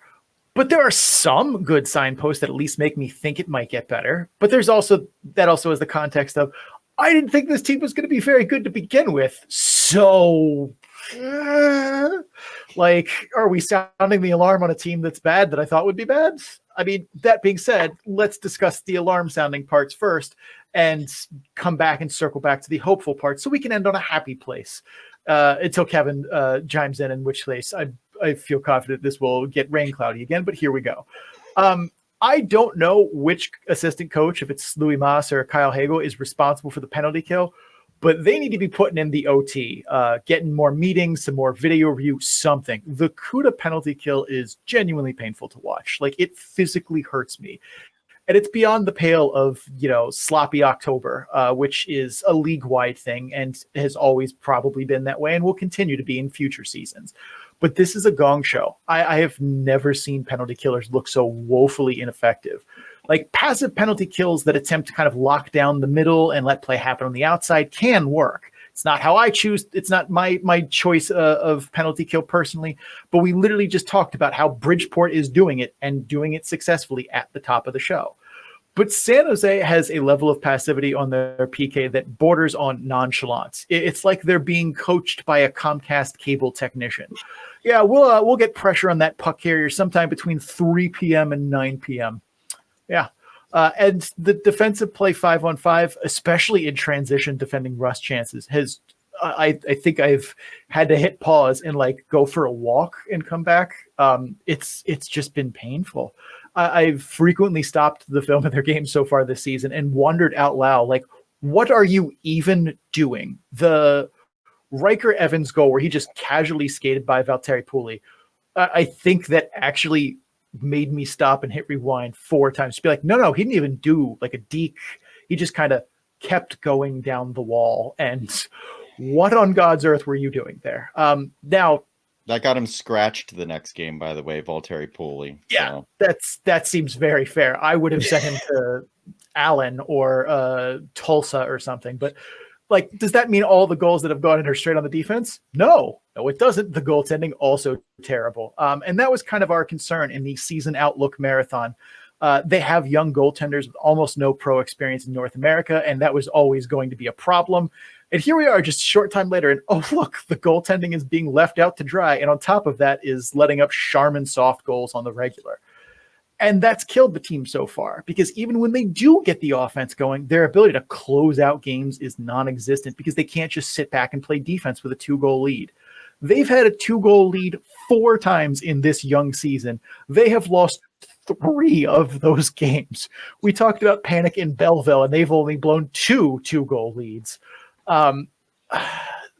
Including one of those games, which was just a dagger. They lost a Wednesday game against Henderson on 2 days rest at home, while Henderson was playing its 4th game in 6 days and played the previous night in Bakersfield. That's an inexcusable loss and probably a fireable offense for an NHL coach on a team who's doing anything except publicly announced a rebuild. Now, All of that being said, I do see some positive signposts here, which even I was a little surprised by until I dug deeper. First, defensive play in October is notorious for being extra sloppy. I'm pretty sure that's going to be the title of our show in some way, shape, or form, as it just keeps coming up. But it's true, and it's going to continue to be.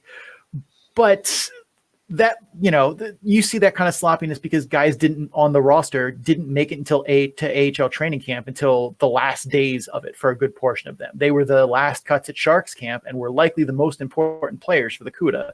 That lack of time to gel with the coaching staff, the teammates, pick up any differences in systems is one of the many reasons that October hockey is usually an offense fest, because defense takes effort, offense just kind of happens. Now, do I believe in John McCarthy and his staff to correct this sloppiness? No, I do not. But that doesn't mean it won't happen despite my lack of faith. Second, the CUDA's current all situations PDO is 94.74. That is unsustainable. If you're new to the show and have never heard the term PDO before, as always, I encourage you to go check out episode 0. We talk about it in depth there, or rewind to earlier in the episode when we do the same thing with Bridgeport. Either way, in brief terms here, PDO is a measure of puck luck, and a PDO of 100 is considered normal, sustainable, neither good nor bad. 97 or 94.71 is not sustainable. No team is that bad, nor that unlucky. Better days are ahead in the puck luck department. Third and lastly, they're scoring 51.3% of goals 5-on-5. They are actually a winning team 5-on-5. Which feels wrong, but then you remember the PK is a hotter mess than FTX's accounting, and the power play isn't exactly doing the Lord's work out there either. So that kind of glosses over the fact that on 5-on-5, this team has actually scored at a slightly better rate than the opponents, and that gives me some hope that the CUDA can at least look like a semi-competitive team if they can get the defense and the PK to at least be marginally coherent. Like, that I think is... it gives me hope that this team will not be a trash fire this year and should at least be in games and be, if nothing else, entertaining to watch. Kevin, are you, sounding the alarm here, running for the hills, cashing in your season tickets? What are your thoughts here? I can't cash my tickets in because we got the All-Star Classic coming this year. So, there's still brighter days to be had on a national level, if not locally. But I do still enjoy coming out to TexUU Arena. It's still a gorgeous arena. Hopefully we'll get people from all sorts of markets coming here back in February and see how beautiful our new rink is. Now, the play on the ice needs to be much more beautiful to match the decor of the arena. I think you pretty much laid it all out there, Sean. And we've been saying this on Teal Tinted Glasses. My host, Ian Reed, he really, it struck a nerve, that Wednesday game you were talking about where Henderson had very little rest and the Barracuda lost again with a 2-goal lead. They've now lost with a 3-1 lead 3 out of the last 4 games. Good news is those are 3 of the 5 points that the Barracuda have accumulated this season. However, yeah, it's bad. And for the reasons that you stated, I mean, I actually think that the goaltending a goalie has been much better than his stats have indicated, and that being Georgi Romanov.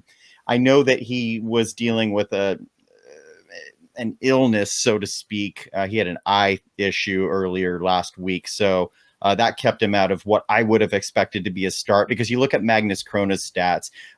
I think he's got a 635 goals against average or something, 627. I'm looking at 835 save percentage. So yeah, those 3 games have been really rough. He got pulled in 1.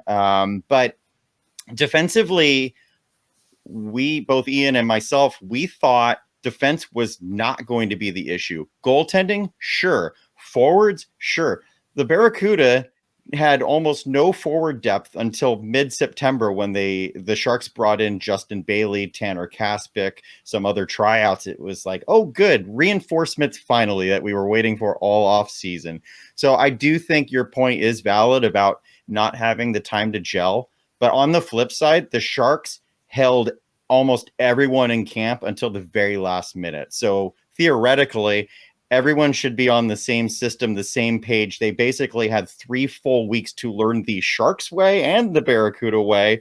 Unfortunately, the Sharks are winless through October, and the Barracuda have 1 win. So the Barracuda, this organization is something along the lines of 1-16 so far through the first month.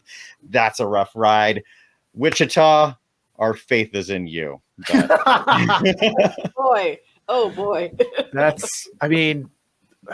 ECHL affiliations are made up, so it doesn't matter. But yeah, Wichita, it has been like, I want to believe that October sloppiness will be something this team overcomes eventually, probably not by American Thanksgiving, which is the usual kind of thought of like, okay, teams get it together by this point, usually. And if they're not going to be good by Thanksgiving, they're probably not going to be a team that we need to be concerned about making playoffs or doing damage or, hoisting trophies at the end of the year. Yeah. But yeah, I think there are good things. There's a lot. I think one of the main concerns, and I even spoke with a higher up person in the organization. He said, we can't kill a penalty to save our lives. I'm speaking words for him. He didn't use those exact words, but that's essentially what it is. I mean, the Barracuda are killing a 2 out of 3 clip or something like that here, ranking somehow second to last. Thank you, Rochester, for making us not be last here. But nevertheless, last season penalties were a major concern. I know you were always speaking the praises of Jeff VL, for example, Sean. Folks, no, he was not. I actually liked Jeff VL, but nevertheless, I understand that he could never stay out of the box. The entire team couldn't stay out of the box. And as Ian likes to mention, when you score a goal and take a penalty during the goal celebration and then immediately get scored on, that should tell you the discipline issues with this team. And it's carried over into this season. We seriously can't kill a penalty to save our lives. And sure, we're hemmed in on our own end defensively, but when you're leaving the front of the net, these are basic common issues that pro hockey players should not ever, like, I'm a beer league player and I feel like I'm more responsible in front of my own net sometimes here. So if they ever need a 40-year-old right shot defenseman, I'll take a tryout. But for real, the game against Coachella Valley last weekend where they gave up 8 goals before Gushchin got a couple there late. The first 3, Krona all over the place, very scrambly. Rebound control was non-existent, not helping his cause. But then after that, you have an Ohochuk turnover that leads to a breakaway goal. I'm trying to remember if it was Gavanka may have had it. Someone else had a breakaway, gave up a breakaway pass for a goal. 2 of the goals, if not 3 of the goals, players left wide open in front of the net. Like, these are common issues that can never happen. So I have heard the rumblings about, is it the coaching staff? Me not being in the locker room, it's tough for me to say, and I don't want to speculate, but I do think there's a cause to concern here in San Jose. And John McCarthy, being a relatively inexperienced coach when he came into the organization, very popular guy. I've chatted with him several times. Seems like a really, really bright, knowledgeable guy, but is he right for this team? If we continue down this path, I don't know, guys. I mean, I was against the hire of John McCarthy as a head coach from the very first day, and I still feel justified in that. Like, I hoped he succeeded, but that didn't mean I believed he would. And I feel like that's still my case. Like, I don't want John McCarthy to fail. Like, I root for people to succeed, but at the same point, like, I don't think that he is. And the other thing too is, especially after San Jose, in hiring John McCarthy, like, beat the drum of, we need a winning environment for our players to grow up in. And that was, I mean, just ad nauseum repeated. It was like, oh yeah, that's right, because Roy Sommers lost a bunch of games. Sorry, Hall of Famer Roy Sommer. Which, I mean, that was always going to happen. It was always going to happen. Like, you can't be the guy who's like the winningest coach in AHL history and championed by the league for that long and then not end up there. Like, that's a discussion for a different day and time. But like, he has not, John McCarthy has not held up the winning environment portion of his tenure. Like, have like William Dufour and Gushkin and a bunch of other guys like come forward. Sorry, not William Dufour, William Eklund. Yeah, sorry, I get the two of them confused because they're both young prospects who can shoot named William. But yeah, and we talked about Bridgeport earlier, but like I feel like he's done at least a respectable job getting guys to develop, but also like San Jose is rebuilding. Does William Eklund make a competitive roster? I don't know. Or in the NHL, I'm saying, like, does he make a competitive NHL roster? I don't know the answer to that. I don't think so. But again, like, does that mean that doesn't count as developing an NHLer? That's a kind of open question. But let's talk about. Let's look at this a different way. Sarah, talk to me. What else do we have on the Barracuda? Well, we'll give Barracuda fans something good to round out the segment on. We'll talk about Daniil Gushkin, because as we mentioned, he's been great so far this season. He's got 3 goals, 9 assists for 12 points in 7 games. 11 of those 12 points are all primary points. That's all great stuff. So the big question for him is, Sean, do you think that he is NHL ready? Again, I think it depends. I know I'm great at answering questions directly. I could be a commissioner of this league, but is Daniil Gushkin a better hockey player than someone on the Sharks, like say Giovanni Smith? Yes, he is. But he can't play Giovanni Smith minutes, so it makes sense to leave him in the AHL to develop in top minutes. I have started championing the cause of you play guys in bottom 6 minutes as they're developing. They develop into bottom 6 players. And he's going to get NHL games this season as long as he doesn't basically fall off the face of the earth in the Barracuda locker room. And clearly he hasn't. But like we just talked about, would he make a roster of a team that's not being in the sad sack for Mac race? I don't quite think so. He's been impressive so far, but I think there's some context for his score sheet contributions that need to be made here. The goals he scored against Coachella Valley were garbage time goals. And if you watched those goals go in, they were very much in the spirit of garbage time goals. Like Coachella Valley is like, okay, yeah, we're going to go through the motions, but we have an 8-goal lead and there's 5 minutes left. Like, let's just get out of here intact. And I will say, I could not believe how loud the building got when Gushkin got those 2 goals. Like, you'd think everyone would have gone home. That building was rocking. Like, I guess it was something to cheer for that gave us the extra cheer. I don't know, but it was awesome. So there was that. I was surprised because like when I remember when he scored the first one, I could hear the crowd on the broadcast. It was like, I mean, good on them. Like, good for staying for that. I that's respect. But I mean, yeah, like those are 2 garbage time goals. Some of his assists have been primary points, but like he didn't really do a primary assist in the way kind of we think of making that like pass to a backdoor play. Like the one Justin Bailey goal that was a primary assist was a pass he made in the neutral zone. But then that primary assist to Gawonka that was like a power play goal 2 seconds after a power play expired.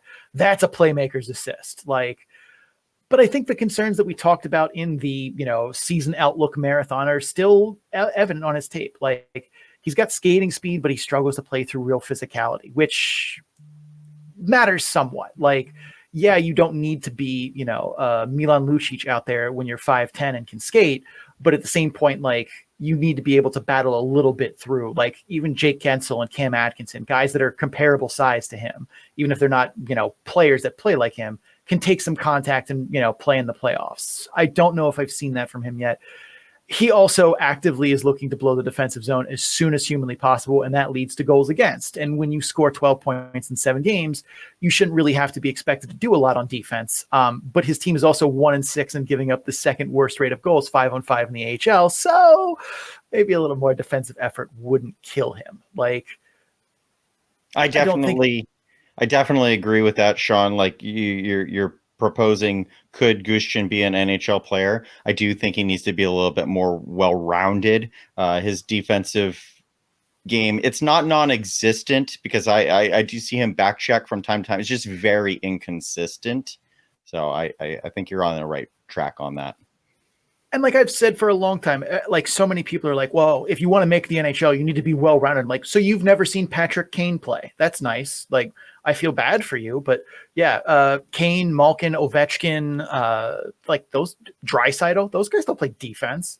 They Like, don't, but that Daniel Gushchin, if he was at caliber, he'd be in the NHL already. yeah, So. like Daniel Gushkin isn't them, and I don't think he's in danger of being, but like at the AHL level, yeah, I can see how he's like, I'm scoring all these points. Why do I need to play defense? Like, well, that would be true if you wanted to be an AHL all-star perennially. I would like to think he aims higher than that. And because he's not going to be given bottom 6 minutes on San Jose unless it's like hey, here's a reward for a season that you did well in, like cup of coffee style. If he wants to make the Sharks next year when they're actually trying to be more than just a sad sack for Mac, then I feel like some defense is going to be a needed part of his game if he's going to be a middle six player in the NHL. Yeah, definitely. And also him being a smaller player, he's only 5'8", 5'9". I don't care what the stats actually say, the metrics actually say he's 5'8", 5'9". But so you'd like him to get a little bit more speed. Although, I mean, he's quick, but you need to have that extra level, to that extra gear if you're going to stick around in the NHL. And I'd like to see that develop still. I do think he's got the talent. And the other thing that he got off to a little bit of a slow start, 2 games. I was making a joke saying former teammate Strauss Mann had more goals through the first week than our star scorer Daniil Gushchin. Luckily, that has quickly been rectified, and now Gushchin is top 5 in scoring in the league. But yeah, I think I've always said Daniil Gushchin needs to be on the right side. He's so much more in control of his game the left side. He's so much more control of his game when he's on the left side, and they have been deploying him on the right side so far this season. Now, for a development stance, I mean, you'd like this player to be able to play all situations anywhere on the ice. So for a comfort level, he's shown so far through at least throughout his improvement last season, because I thought he was definitely the most improved player last year from start to finish. They are starting to put him into some a little bit different roles and see if he can thrive on that. That, like you said, that pass to Gavanka from right to left was a beaut. That was a great setup. So hopefully he can build more on that and become a dominant AHLer, because for a player of his stature, I think he does need to be a dominant AHLer to solidify himself in the NHL lineup. Now, the bright side for him is Thomas Bordeleau and Jacob Peterson were both reassigned to the Barracuda over the weekend. That's big, yeah. So if they just kind of become run-of-the-mill players on the Barracuda, that will give him a chance to elevate himself to where he's the next call-up instead of Peterson or Ryan Carpenter, I thought would be captain Ryan Carpenter getting called up, so along with Bordeleau. Well, I think the other thing too for Gushkin that comes is that the Sharks pipeline is getting deeper and is going to continue to get deeper as they, tank. So like he's going to start having guys just be handed slots in front of him. Like he's him being this talented is not going to be good enough in some cases coming up. Like the Sharks had a very good draft. They're likely to get another top pick. That's going to be another guy that's going to be slotted in front of him. He's going to have to fight guys that are incredibly talented with a high draft pedigree too, for jobs in the NHL very soon, if not starting kind of nowish. Like I agree that I think he needs to be a dominant AHL player, but I think there are some things that he just needs to add a little bit of defense. I would like to see him a little bit more involved in transition, but at the same point too, kind of the way that is not like his lack of involvement in the transition game so far, I would not say is necessarily his fault, as it's just a sloppy mess. But like, yeah, the blue line needs to be able to pass the puck out of our own zone to start. I would say too, I like him on the left more strictly because he's a left-hander, and the number of guys that can play their offhand wing in the NHL on 5-on-5 minutes is like maybe 10. And I do not think he is the 11th guy in that group. So him playing on his strong side as a winger, like I understand when you're on the power play, but power play hockey and 5-on-5 hockey might as well be two different sports. It's like 3-on-3 basketball versus full court basketball. It's just not the same. So like that doesn't count. But for 5-on-5, yeah, I agree. He's definitely not a center, and I would stick him on the left wing as a left-hander. Definitely. And to the point that you just made, the Sharks do have players coming in. We've been trying to convince ourselves that better days are ahead because we need to grasp onto hope the way, as I mentioned, we are struggling to even get wins at this point as an organization. But brighter days are ahead. Will Smith will be coming in no time. Quentin Musty will be coming in no time. And there are a couple of blue liners. I think actually Henry Thrun has looked pretty good on the back end in the AHL so far.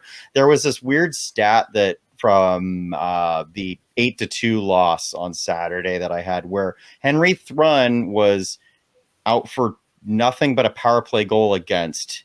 And his D partner, Leon Gavanke, was out for 4 goals against. And I was trying to figure that one out, how you can have one pair be so imbalanced in the statistics. But so there are a number of players who will be young prospects who will be coming in. So it is now that Daniil Gushchin and Thomas Bordeleau need to make names for themselves if they want to have NHL careers, at least in this organization. Who knows down the line? But I think for a fragile fan base that the Sharks and Barracuda have right now, we don't want to be giving up players like Thomas Bordeleau and Daniil Gushchin and see them thrive elsewhere because of our system not being up to par. So hopefully the organization turns it around, we get it going. Yeah. All right, Kevin, thank you so much as always for coming on and joining us. We are going to let you go at this point in time. Please take the last couple minutes here to plug whatever it is you are working on. I believe we got it all in the intro, but once again, I'd like people to hear it from your own mouth. Where can people find your work on the internet? Well, thanks for having me again, Sarah and Sean. I love your show, and it's good to be back on here. So for all of you watching, we do a podcast on the Teal Town USA network. It's called Teal Tinted Glasses. We usually do it with the Barracuda broadcaster Nick Nolenberger, so it's a pretty fun hour-long show that we do every now and then, every 3-4 weeks or so. So we'll be having another one shortly, Teal Tinted Glasses. I'm also on Twitter, usually filling up everyone's timelines with hopeful joy that usually eventually turns to dread. It's X now. It will still be Twitter to me. It's Twitter. Yeah.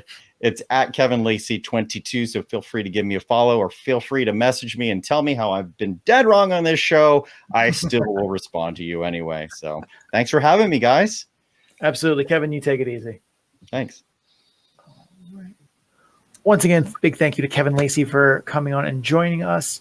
We're going to shift gears and talk about Sarah's other team that she covers because none of us have lives. Wow. Sarah, let us talk about the Ontario Reign. After losing their first 2 games, the Reign have been on a tear since then, winning 5 straight. That hot streak still has them just 4th place in the Pacific Division, but they're going into November with some momentum. What has the story been for the Reign so far? So for me, one of the most important things to note is that they've been winning a lot of close games. 3 of those 5 games have been 1-goal wins, but they're getting the job done in regulation. They're not collapsing late. And for the most part, they're doing a good job of keeping the other team from pushing too dangerously as they look to close things out. All of those things were problems last season, particularly the sort of late collapse kind of nonsense. So for now, at least, we're trending in a better direction there. The Reign also are currently led in scoring by one player who I expected to be in that position and one player who is maybe a little bit of a surprise to me. So they are led by Charles Hudon, who has 3 goals, 3 assists for 6 points over 7 games. He's got 1 power play goal. Hudon's acquisition in the offseason was really all about providing an additional veteran offensive player, and he's showing pretty quickly why the organization sought him out. He also was a guy who I feel like every time he played the Reign scored against them. So I would rather have him scoring for the Reign than scoring on them. His 3 assists are all primary points, so that is good as well. The other player who is tied for the lead in scoring is Brant Clark. He has 2 goals and 4 assists over 7 games, so also 6 points. He also has 1 power play goal. So I expected him to be an impact player for the team. He's a top prospect for a reason for this organization. I don't know that I expected him to already be a nearly point per game player already, but that is good to see from him. Of note, though, like we've seen in a lot of these kind of early season points totals for players, 3 of those 6 points came in one game against Henderson. He had 1 goal and 2 assists in that performance. The Reign scored 4 goals total in that game, so Clark factored in on 3 of them, which is, again, an excellent performance for him, but I think inflating his numbers a little bit. Also, 1 of those 6 points that he has total is a secondary point, secondary assist that came on the power play. But the team is already starting to rely a lot on him. And so I think that's good news for the Reign as he takes on just crucial minutes for them, and good news for the franchise in general as it prepares him to eventually step up into a role in the NHL. A theme of today's show has been just how sloppy play is early in the season. The Reign are absolutely no exception here. In the preview episode that we did, I raised some concerns about the special teams for Ontario. They've been sort of steadily declining since that one season where they had like a league history best power play, and things have been looking not great since then. It's too early to raise the alarm bell quite yet, but the power play is currently 17th in the league at 17.2%. Penalty kill is 27th. 77.3%. Both of those things not trending in the direction I would want to see them trending in. The fact that the Reign are winning games without good special teams is great. Like, congratulations, but you're going to need them eventually. So it's going to be something to keep an eye on. Regular season success is one thing, but as we have seen from the Reign last season, and I'm pretty sure the season before in the playoffs, your special teams suddenly falling apart in the postseason is not going to get you anywhere other than an early exit. So I'd really love to see them put some time in to figure out why things are going awry here. The team has the personnel to be much better than this, which brings me back to my years-long concern over the coaching decisions that they make. That's a whole different podcast probably, but it is concerning. This team has the horses to get it done both on power play and penalty kill, and it's not working. And so, yeah, I'm not going to be storming any offices and writing angry letters yet, but it's something to keep an eye on.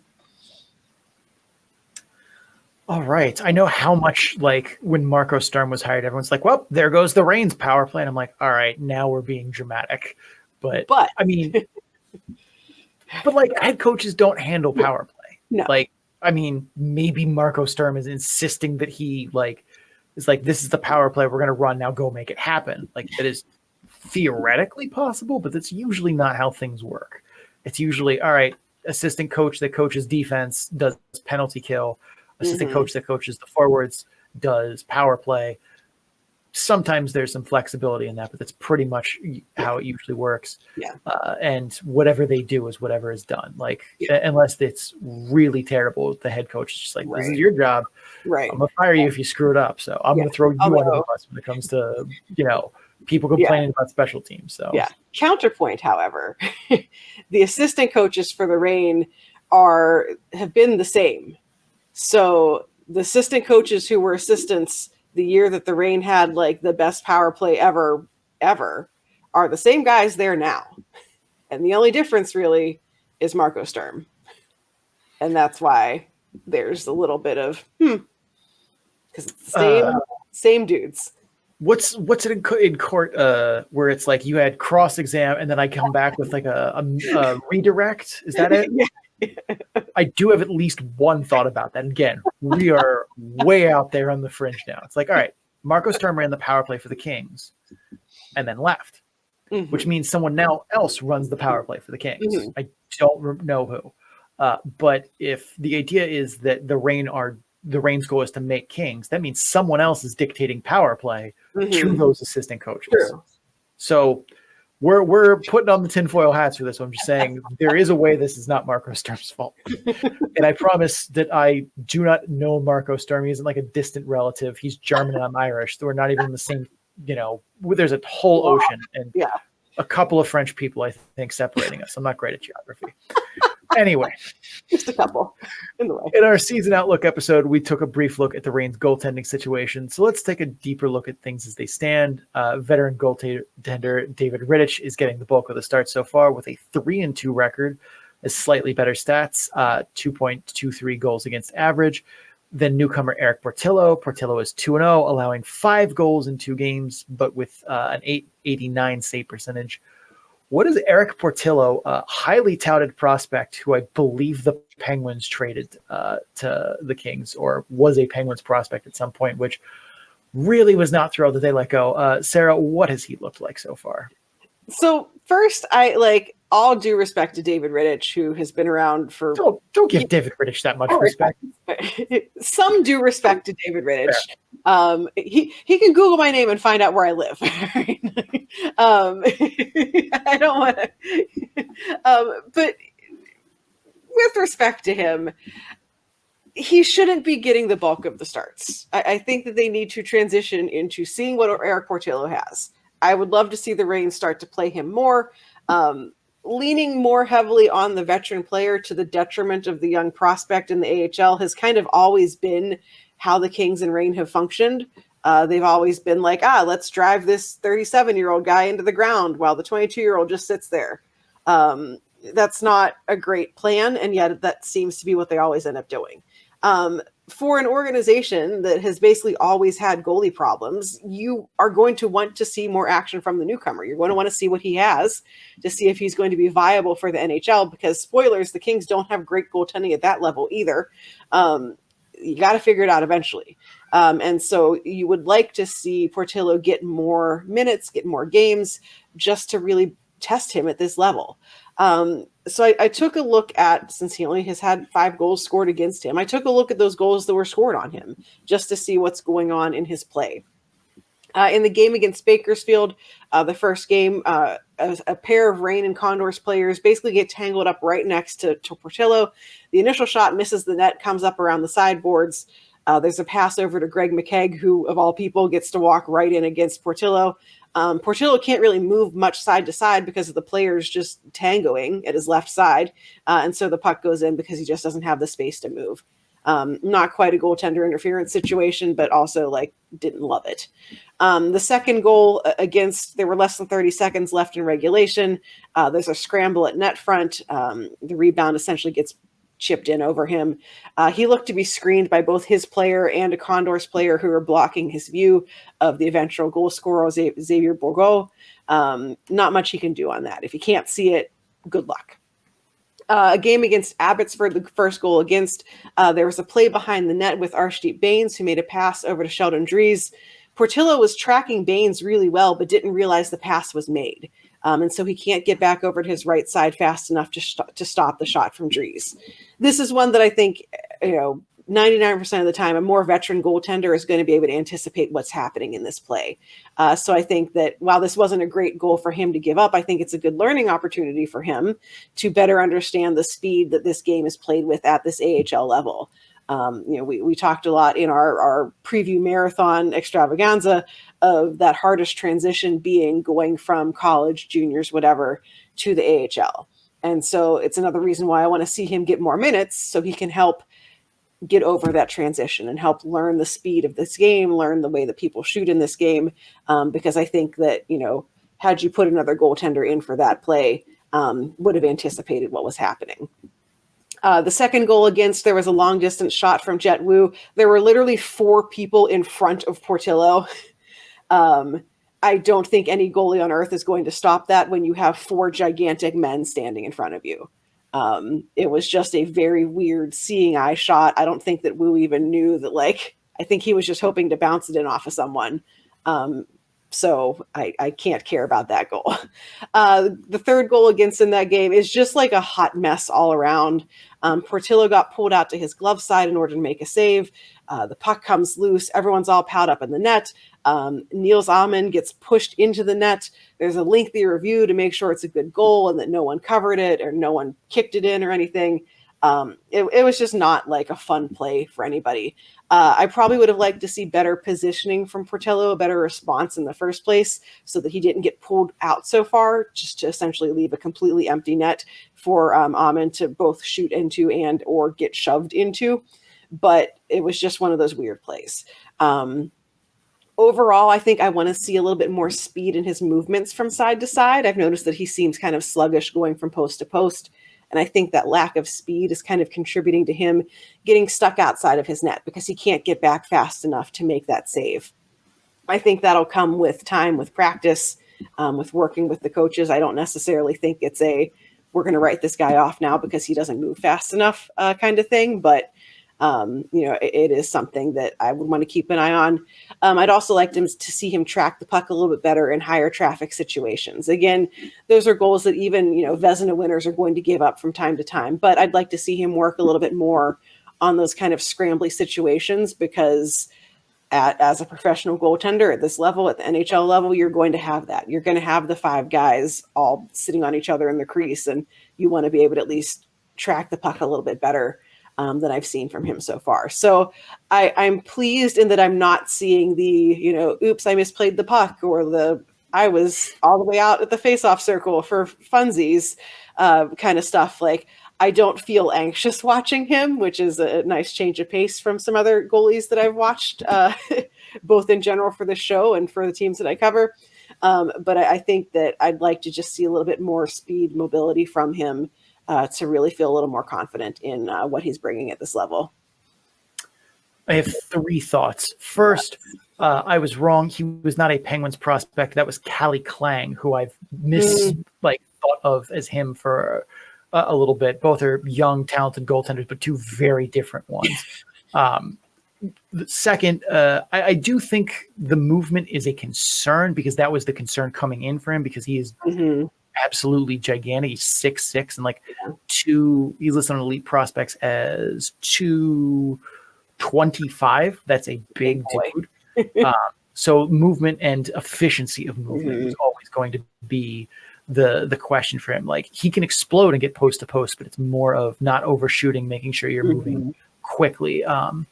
The other is, I think one of the parts also that's a work in progress for him is he came from college, from a university that doesn't matter, but that the college game is so incredibly structured. Yeah. Like, that's why NCAA hockey, I feel like, is not as loose and fun as like the CHL or the ECHL or the AHL can be, where there's a lot more an individual can take over. Whereas in college, it just feels like it's so robotic. It is a coach's league, and you don't see those like chaotic breakdowns at the net front as often. So that's something that is an adjustment to be made to pro hockey from college that just, it doesn't happen as much. It's not as familiar a situation. But otherwise, I think you don't throw the baby out with the bathwater. It's been 2 games. But I think it's very good points that you made there. But that is our time doing real adult analysis here. I think we are going to move on to start, bench, ship. Sarah, are you ready? I am. Let's make some magic. Let me make sure that I have this. Oh, perfect. I love it when things actually work. All right. Let us get that on the screen here. Entire screen. You share. Huzzah. All right. Sarah, let's start us off here. We've had some fun specialty jerseys around the Pacific Division specifically. So start, bench, ship here your favorite one from the Ontario Reigns, Dia de Muertos, the San Jose Barracudas, Tigre del Mar, or the Coachella Valley's Dia de los Muertos. Apparently those are different somehow. Those are exactly what was on their websites. Don't yell at me. I did not Google Translate that. Sarah, I will start with you. Start, bench, ship your favorite of these 3. First off, I hate this because I like all of them. But the rules of the game, if you're new here, I can't just punt. So, I'm going to, this is hard. All right. I'm going to start San Jose's. I like the purple. I like that they did something different, particularly considering that purple isn't like their color and they just were like, screw it, we're doing purple. Do I know how that design relates to a Barracuda? No. Do I care? No. I think it looks neat, and that's the important part. We are going to bench Coachella. I also think this one is great. I like the little Firebird on it. I think that's a fun design. Little stripy stripes are cool. Wish maybe there was a little bit better use of like space on the jersey, but whatever. I am shipping Ontario because like I said, I have to pick one. I like it. I just wish it was a little bit more exciting. I want it to pop a little bit more, and it doesn't pop enough for me. That's fair. I am going to start Coachella Valleys here. I don't get me wrong. The San Jose Barracuda one, I think, is the more interesting design, we'll say, but I'm starting Coachella Valley because theirs is a more clear like integration of the Dia de los Muertos into the Firebirds brand.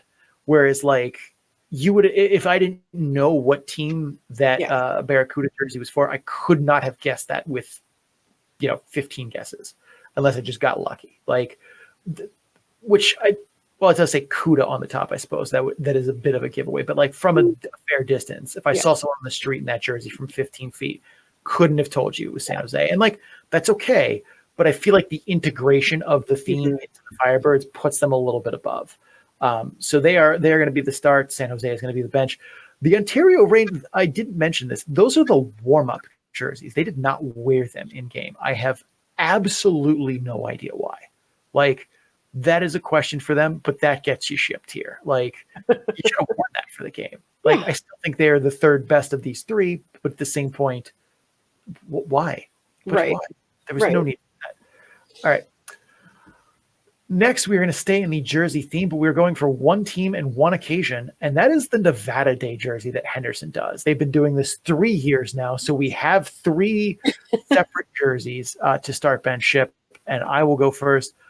I am starting the 2022 whites. I'm usually not one for the white jersey, but for some reason, I don't know. I feel like this pops a lot better than the 2021 blue version. So, which is not a common opinion for me.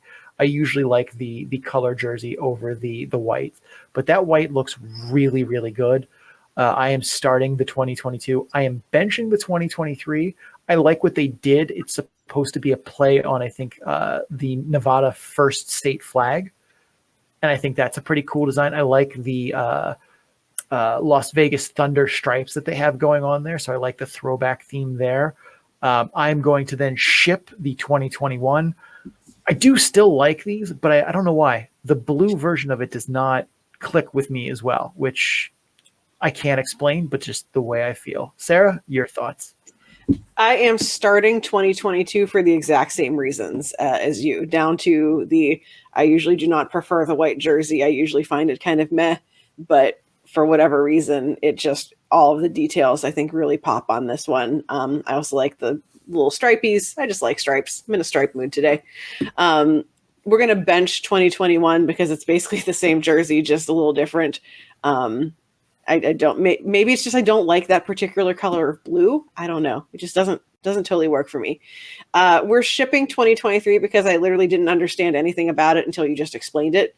So, if you're doing something cool, that's great. But also like it still needs to mean something to people who don't understand what it is that you're trying to accomplish with it. So like the San Jose one and the one before, like, do I know really how that related to Barracuda? No, but at least it still like looked neat and told a story of the image. This just sort of looks like a word mark with some stuff, and I'm not a big word mark person, so we're going to ship it. That's fair. I feel like for Nevada Day, though, you could kind of get away with it. Who cares? But anyway, and if you are a league executive or a voter for the Ellery Award, if you want to just stop the show here, that would be great. Because we are going to start bench ship dumb AHL decisions. Because there have been many, but I found 3. Again, a very Pacific Division start bench ship series here. That was not intentional. But the options are that the lower seed does not get home games in the playoffs in the Pacific Division. Last season also the AHL debuted its all prospects team award thing and did not have Dustin Wolf on it. Don't understand that. And then This very week, they announced the Hall of Fame class for the AHL, which featured Roy Sommer, who we already said that was always going to go in, two guys from the 60s that no one knows, and Dennis Bonvie, the all-time leader in penalty minutes, whose career high in points is 31 in a season. No. Yeah. Sarah, I'm going to let you go first. Starting the smartest decision, shipping the dumbest. How do you view these? Oh no, that complicates it. I thought I was going to be starting the dumbest. Oh no. All right, so we're starting the least dumb decision, shipping the most dumb decision. Okay. I'm starting. This is like the reverse psychology of like literally every time we do this for me for some reason. I'm starting Dennis Bonvie, and really the reason is because unfortunately I'm no shame to admit this. My AHL history bad. Those facts you just gave me about him, first things I know about him. So I have no context for this decision. I now think it is a dumb decision based off of what you have now said to me. But also, I mean, I don't know. It's the AHL. Like, everyone talks about minor league hockey in terms of like people go there to like watch a fight and a hockey game breaks out. That's not what the league is today, but it's still the prevailing idea when someone talks about minor league hockey. Yeah, I don't know enough about this situation to really have an informed decision. We are going to bench Dustin Wolf, snubbing extravaganza, largely because I feel like all of those all prospect, all star, all whatever teams are just completely made up and the names are pulled out of hats. Again, if you're an AHL person, you should have quit listening like 3 minutes ago. We are shipping the no playoff game thing in the Pacific as the absolute stupidest decision, particularly when many of these teams are within driving distance of each other. There is no good reason for most of these teams to not get at least one home game. It's annoying. You have very good stats on how successful this endeavor is, and it's not. It's just incredibly. It's very short-sighted, both in terms of the success rate and for a league that constantly talks about, wanting to grow the game, wanting to get more opportunities to get butts in seats. It's a very gate-driven, franchise, whatever. To then deny one of your playoff teams the opportunity to show itself off in a playoff situation. Like, can you imagine some universe where Coachella Valley didn't get playoff games in the first round or something? Like, yeah. So you're kind of shooting yourself in the foot by saying, no, San Jose, you don't get a playoff game in this round for secret reasons, because we don't want Ontario to have to drive 2 hours down the road at most. Secret probation. Yes. So that's a dumb decision. As a Pacific Division person, I am annoyed by it every year. All right. I am going to start the Wolf snubbed from all prospects team, because I at least feel like I can see how we got to that decision. It's dumb. All of these are very dumb. But like, at least I can see that, like, all right, he was already your first all-star goaltender, your best goaltender, and he won the league MVP. Like, let's highlight a different prospect that's a goalie. Was Jesper Wallstedt the right choice in that? I also say no. I thought that was dumb. Like, Jesper Wallstedt's a good, promising goaltender, but like, there were many other choices that you could have made that I feel like would have been a better one if you didn't go with Dustin Wolf. Namely, Joel Hofer and oh my God, I can now not think of his name. Gull's goalie. He was a finalist for our best goaltender, Lucas Pastel. Yeah. I can at least see okay, we don't need to give Dustin Wolf every single goaltending thing that we have this year. He's great. Everyone knows that. Let's highlight someone else. I don't agree with that, but I can at least understand how you got there. I am benching the playoff home games. Again, very stupid. Very, very stupid. And apparently the logic is because they wanted the 2 seed to have a big advantage because they were the 2 seed over the 7 seed. I'm just like, then just give them a bye. That's allowed. You could do that. very, very stupid. Like if you're a team in the bottom half of the Pacific Division that's making the playoffs and you're not getting a home game and you're almost certain to lose, why did you agree to this format? I don't like you're paying travel costs and getting no monies in return for a home game. And playoff home revenue is where the money is made because player salaries are done being paid. They get like a bonus pool or something like that. So your operating costs drop dramatically. So it's almost pure profit. And now you get nothing. Dumb. I am yeeting this with great force to the coast. And it's Bonvi. Like, why? And like, I know people who are like Wilkes-Barre Scranton Penguins fans or like some of the other teams that he played for. He played for like 7 who are like, oh, well earned because they like going to watch the games for fights and stuff and sure, whatever. But like, if we're being serious hockey analysts here, this is incredibly stupid. Why? Like nobody was, there was no campaign for this. There was nobody out there asking for this. You very easily could have not done this and found some other obscure player from the 60s that scored a point per game and put them in the Hall of Fame. We would all been happy with Roy Sommer's the only person anyone alive has been, able to watch play, like, or coach or do their thing or whatever. But like, there was no. Now the AHL has a goon in. So now, like, are we going to start, like, what door of Pandora's idiot box did you open here, AHL?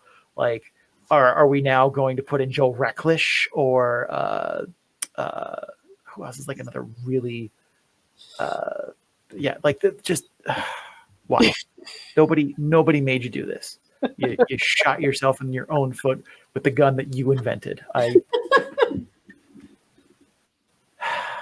All right.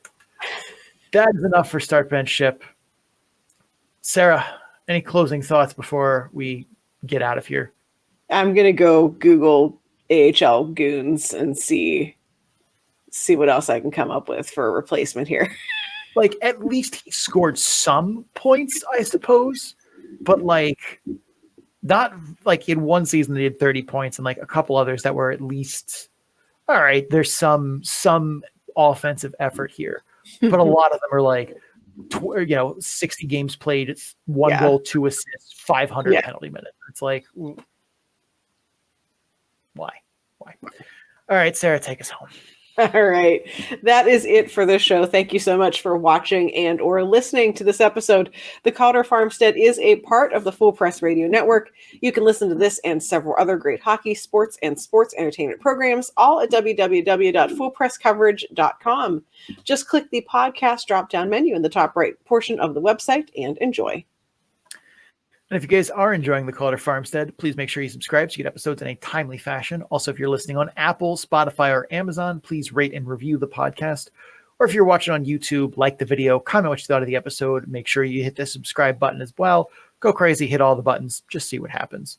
But doing so helps others find the show, and your reviews help us improve the show. You can also follow us on social media at Calder Farmstead on Twitter and at The Calder Farmstead on Instagram, Threads, Blue Sky, and Facebook. We are on those other ones, even though we are not as active there because, well, no one is. But we are still there, and our episodes do go there. So we also have a new merch store, which you can get cool T-shirts, hoodies, and more with our logo on them, as well as some stuff we designed around players and teams in the AHL. Links to all of that and more can be found in our Linktree page, which is linktr.ee/The Calder Farmstead. Big thanks to Adrian Drake, who made our theme music. You can find him on social media at AD_dysfunction. That's AD_DYSFUNCTION. So he can make music for you too. Sarah, where can the people find you?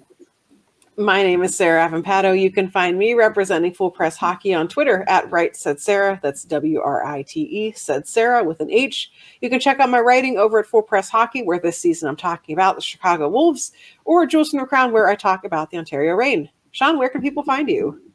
I am Sean O'Brien. You can find me on Twitter at Sean O'Brien81. That's SeanObrien81. My stats work you can find on Tableau, the model for this season with all of the fun graphs. It's not yet finished. I have been lazy. it was just Halloween. I was going to do it, and then we had to do trick-or-treaters. We got so many trick-or-treaters, Sarah. But that's more important than the model. Yeah, but once that is up, that was where you can find it. You can look at last season 2. That is there in its completeness. That's bit.ly/data dump and chase, all lowercase, all one word. Thank you for tuning into the show. For Sarah Avampato, I am Sean O'Brien. Please dump and chase responsibly.